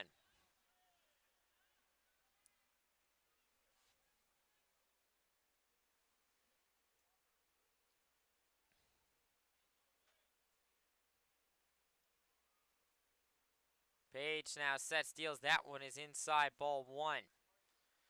1-1 the count on to Hernandez as it evens up. No outs here in the bottom of the 8th.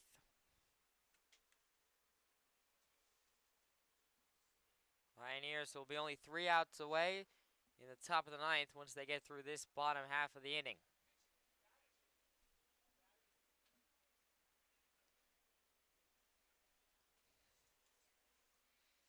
Page now 1-1. Will now set deal. That one is upstairs and inside for ball 2. So 2-1 the count to Hernandez as he takes the lead in the count. And now Galinsky wants to have a word with Page to talk over this at-bat. Obviously, Hernandez is always a threat. He definitely has home run power. He leads the Pioneers in that category, so pitchers always have to be careful around him. And so now, conversation still going between Galinsky and Page. So 2-1 the count it will be when that conversation is done, and as it is now. So 2-1 goes the count to Hernandez. No outs in the bottom of the 8th inning.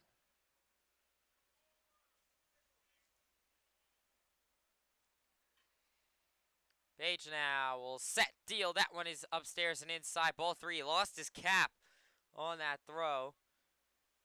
Picks it back up. 3-1 goes the count now to Hernandez. Hernandez can draw his 3rd walk of the season here in this at-bat. Already has his 2nd in his 1st at-bat of tonight. Page now sets deal. Swung on and popped.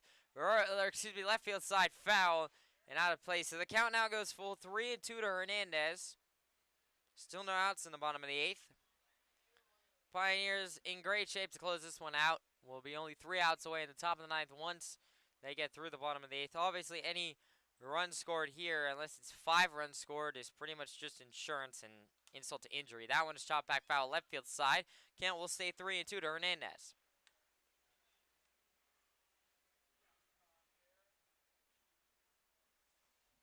It'll be Bear and Zeile after Hernandez, who are currently on deck.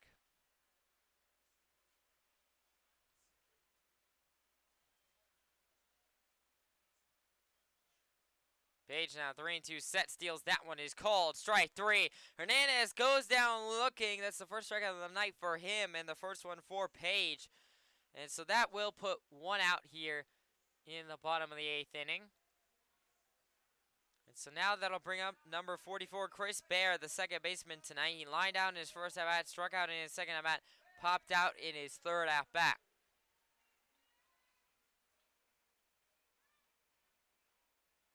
Obviously now I'm going to be talking about the future a little bit here, as this game is all but won for the Pioneers. As Page will set deal. That one is outside ball 1. The real true test, as Pioneers handled this game very, very well. Murray had a great start. Nelson's been great in relief. And the bats, 9 hits on 5 runs. I mean, that's been fantastic. That's the best we've seen in quite a long time for the Pioneers. As Page will set deal. That one upstairs and outside ball 2. So 2-0 the count to Bear. And so the Pioneers are going to be in a tricky spot the next 2 days, because they have to go on the road tomorrow to Batavia, which is not a place that has treated them well. They've lost both times that they've gone to Batavia. They have not won there yet. And then they have to come back home on Sunday and play a doubleheader against Batavia. And, of course, Batavia, as I've shown the standings several times throughout tonight, as the count goes 3-0 to Bear, Batavia is the #1 team. And so if the Pioneers... What I would love to see for the Pioneers is to have them go 2 out of 3. So I think that they have a good shot tomorrow.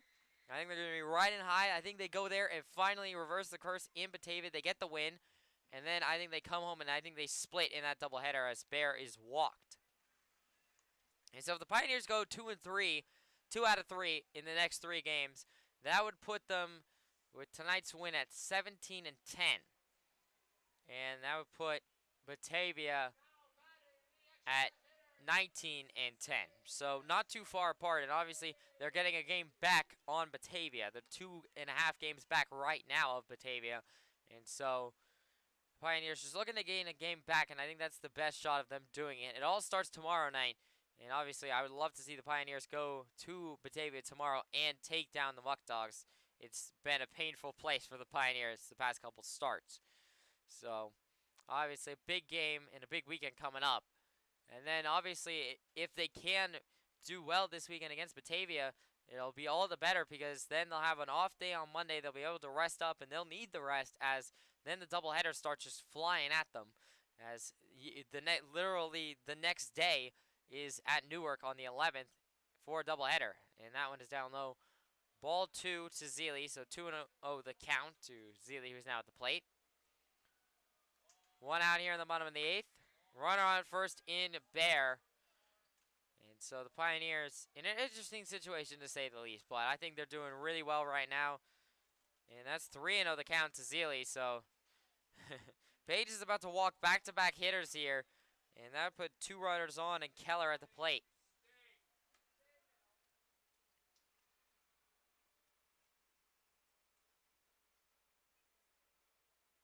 3-0 the count. Page set, steals. That one is called strike 1. Page finally able to get back in the count. 3-1 now. 1 out here at the bottom of the 8th.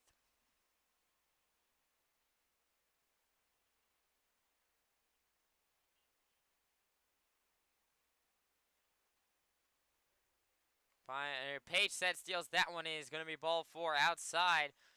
So that will be back-to-back walks for Page here to put runners on first and second with only 1 out in the bottom of the 8th. So mercy rule not completely out of play.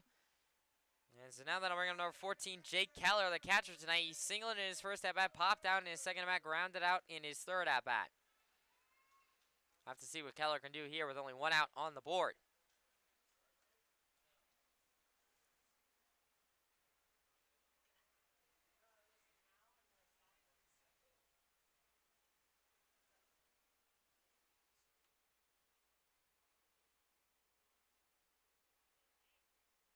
Page set, steals. That one is in there, called strike 1.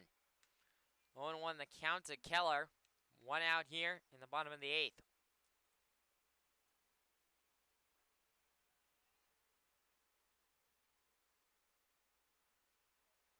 Page now 0-1. Will now set, deliver. That one is upstairs and outside, ball 1. So 1-1 the count now to Keller. Actually, ace is wild as it's 1 ball, 1 strike, 1 out here in the bottom of the 8th.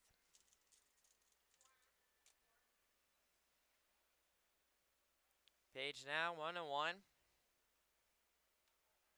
Will now set, deliver. That one is inside, down low, ball 2.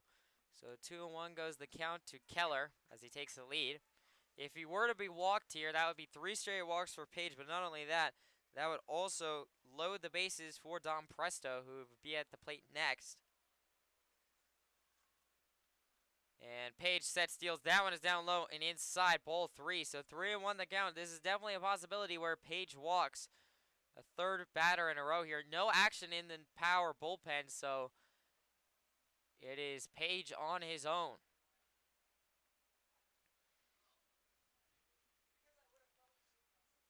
Page now 3-1. Well, now set, deal. That one is outside, ball 4. That will be the 3rd straight walk for Page here. And that will load the bases for the Pioneers with only 1 out here at the bottom of the 8th. Now that I bring up number 2, Dom Presto, the shortstop tonight. Presto raced on a fielder's choice in his first at-bat. Struck out in his second at-bat. Hit by a pitch in his third at-bat. So now he'll step in to face Page. Page, it would be 4 straight walks if he gave up another one here to Presto. Obviously, power not what they were looking for out of Page. But the Pioneers are in a really favorable position, and now they're having a big mound meeting to talk over the situation. So I'm going to take a little bit of a step away here now during this mound meeting. Well, actually, I can't because it's over, so I'll be staying on. Page now is coming back. Still only 1 out here in the bottom of the 8th inning. Bases loaded for the Pios. Presto at the plate.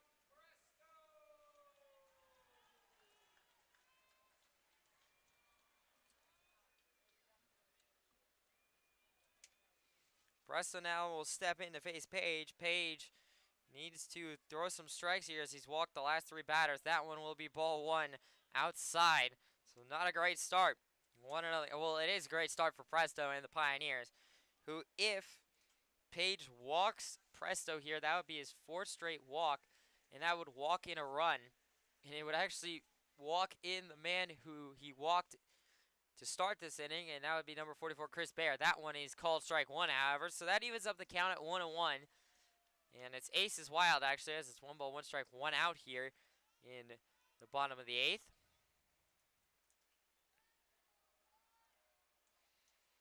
So now, Page, 1-1, Will now set, deliver, swung on, it popped up, right field side. It is foul, so the first baseman will make the play. And that will make it 2 outs here now in the bottom of the 8th. And so Page still needs one more out, and it'll be number 24, Eric Charneski, the left fielder tonight, who will be the last out potentially for Page to get himself out of the bottom of the 8th.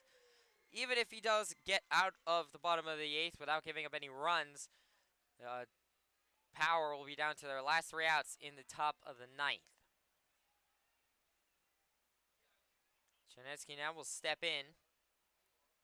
Page now will set, deliver, swung on, it pop straight up left field side. It is going back foul. Morrow and the catcher going back for it, and it'll be out of play as it clangs off the metal roof here at Dunfield. So no out there. Page still will have to work for it. However, the count will go 0-1.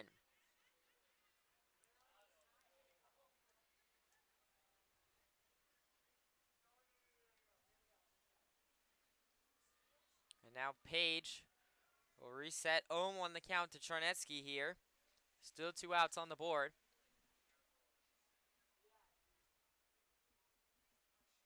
Page now will set, deliver, swung on a pop straight up in the air. This time Galinsky's going to go for it and have some room. He will make the play, and that will end the inning. No runs for the Pioneers in the bottom of the 8th. We go to the top of the 9th. Power will be down to their last 3 outs right after this.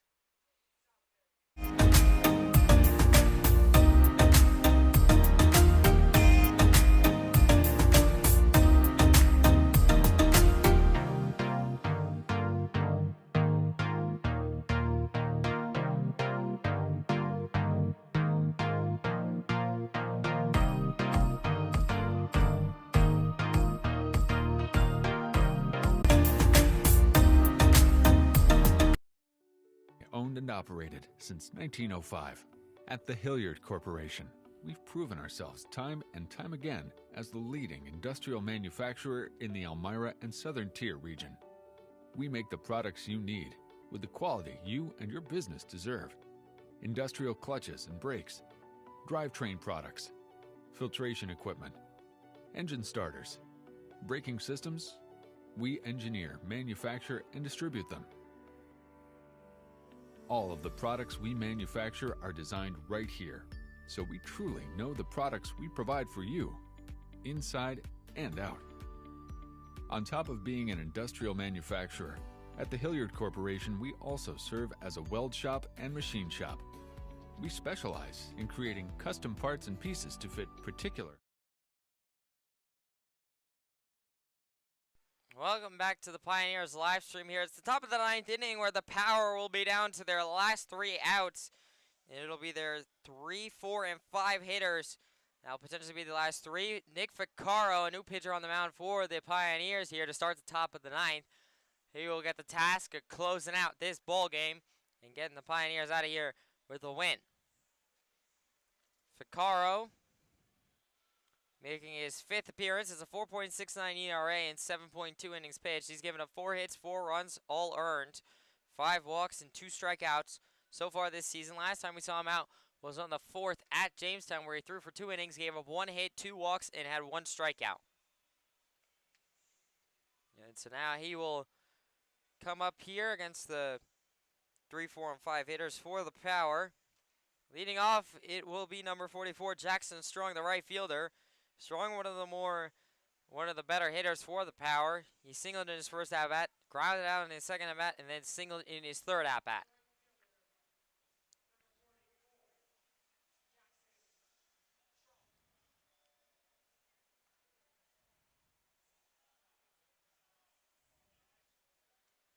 Strong now will step in here to face Ficcaro.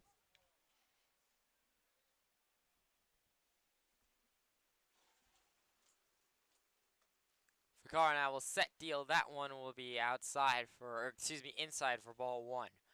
So 1-0 the count to Strong.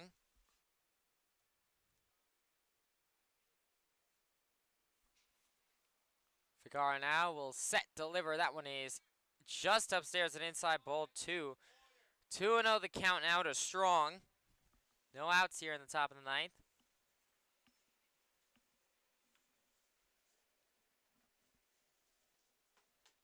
And that one will be in there for called strike 1. So 2-1 the count now to pick up his first strikeout here and to knock the Power down to 2 outs left in this ball game.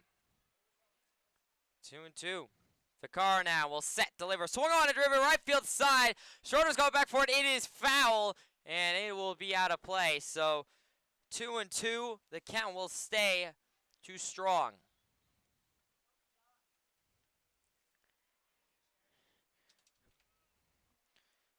Count stays 2-2 to Strong here.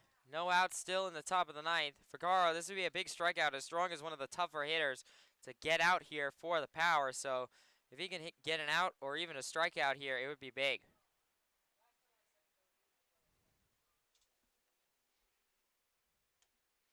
And that one will be outside, or excuse me, down low, called ball 3. So 3-2 the count now. Big pitch coming up here for Ficarra. 3-2 the count. Ficarra now will set, deliver. That one will be inside, ball 4. And so a walk here for Strong is not the start that the Pioneers were looking for. And so now that'll put a runner on first for the Power here, but still no outs in the top of the ninth. Now that'll bring up number 2, Vincent Morrow, the third baseman tonight. Morrow thrown out in his second at-bat, struck out in his, or excuse me, in his first at-bat, struck out in his second at-bat, and struck out in his third at-bat. Now he'll settle in here to face Ficarra. Ficarra now will set, deal. That one is outside and upstairs for ball 1. So 1-0 the count now to Morrow here. Still no outs in the top of the ninth.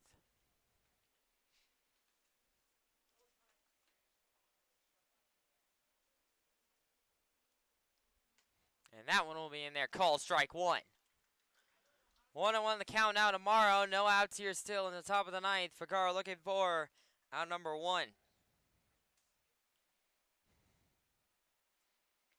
Ficarra looks over to Strong and now will set, deal. That one is just upstairs, called ball 2. Ficarra cannot get that call. That is rough. And so 2-1 now goes the count to Morrow as he takes the lead. Ficarra now 2-1. Look over to Strong and now will set, deal. Swung on it, driven, center field. Granado going back for it. He will come under it and make the play. Granado and Strong almost looked like he was going to tag up. However, Granado threw it in one stroke to Bear at second, so I don't think that would have been a good idea for Strong. So that'll be a fly out, and that'll put 1 out here in the top of the ninth. The Power down to the last 2 outs. Pioneers only 2 outs away from claiming victory in this one. And now that'll bring up number 3, Nick DiCarlo, the left fielder tonight. He was walked in his first at-bat and then struck out in his second and his third at-bats. Ficarra now looks over to Strong, will set, deal. That one is in there, called strike 1. 0-1 that counts to DiCarlo. 1 out here in the top of the ninth.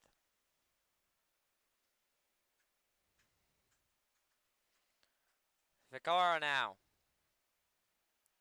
will set, deliver. That one is just upstairs and inside, ball 1. So count goes Aces Wild here. 1 ball, 1 strike, 1 out here in the top of the ninth.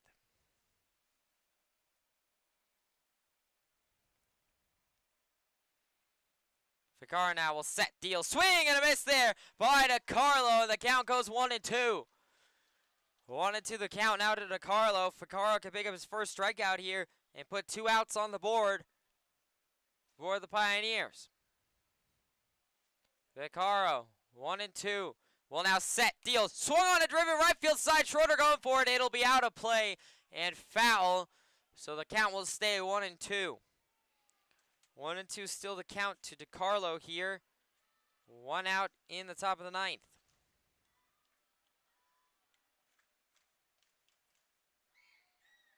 Let's go Pios Chance started back up here at Dunn. Ficarra 1-2 will set, deal. That one is down low, called ball 2. So 2-2 the count as it evens up to DiCarlo here. Ficarra would be a big strikeout if he can get one here.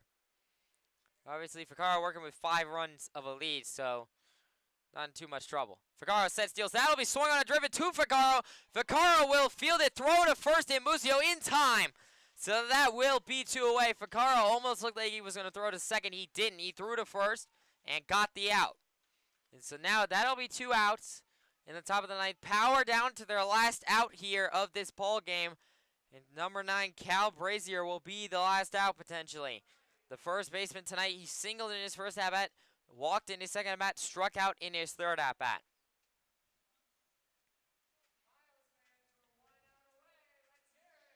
Pioneers are now 1 out away from going on a 3-game win streak, heading into this weekend's tough games.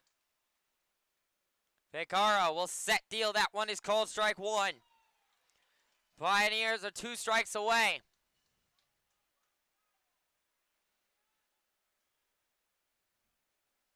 Brazier will step in. Ficarro will look that way. Now looks over to Strong at second. And now will set, fire, swung on a chop, fair, Ficarro is going to field it, he's going to throw to first, and Musio in time, and that'll do it! The Pioneers win it, the Pioneers win it, 5-0, the final score. They have defeated the Niagara Power, 5-0, the Pioneers with that win will now improve to 15-9 overall. They are now on a 3-game winning streak, and they are 10-3 at home. And so Pioneers also take the lead in the season series against Niagara. They go up 2-1 in that season series. A massive win for the Pioneers. And now, as we will take a look at the upcoming schedule, I hinted at this earlier. The road is really tough the next 2 days for the Pioneers. They have to go on the road tomorrow to Batavia to try and beat the Muck Dogs for the first time up in Batavia. And then they have to come back home on the 9th to host a doubleheader against the same Muck Dogs, who are the #1 team in the Western Division standings as of right now.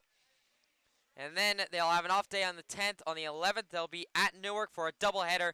And then they'll also be on the road on the 12th at Niagara. So they'll be playing this Power team again real soon. And so a massive win for the Pioneers. They put up 9 runs in this game. It was great to see until tomorrow night at Batavia.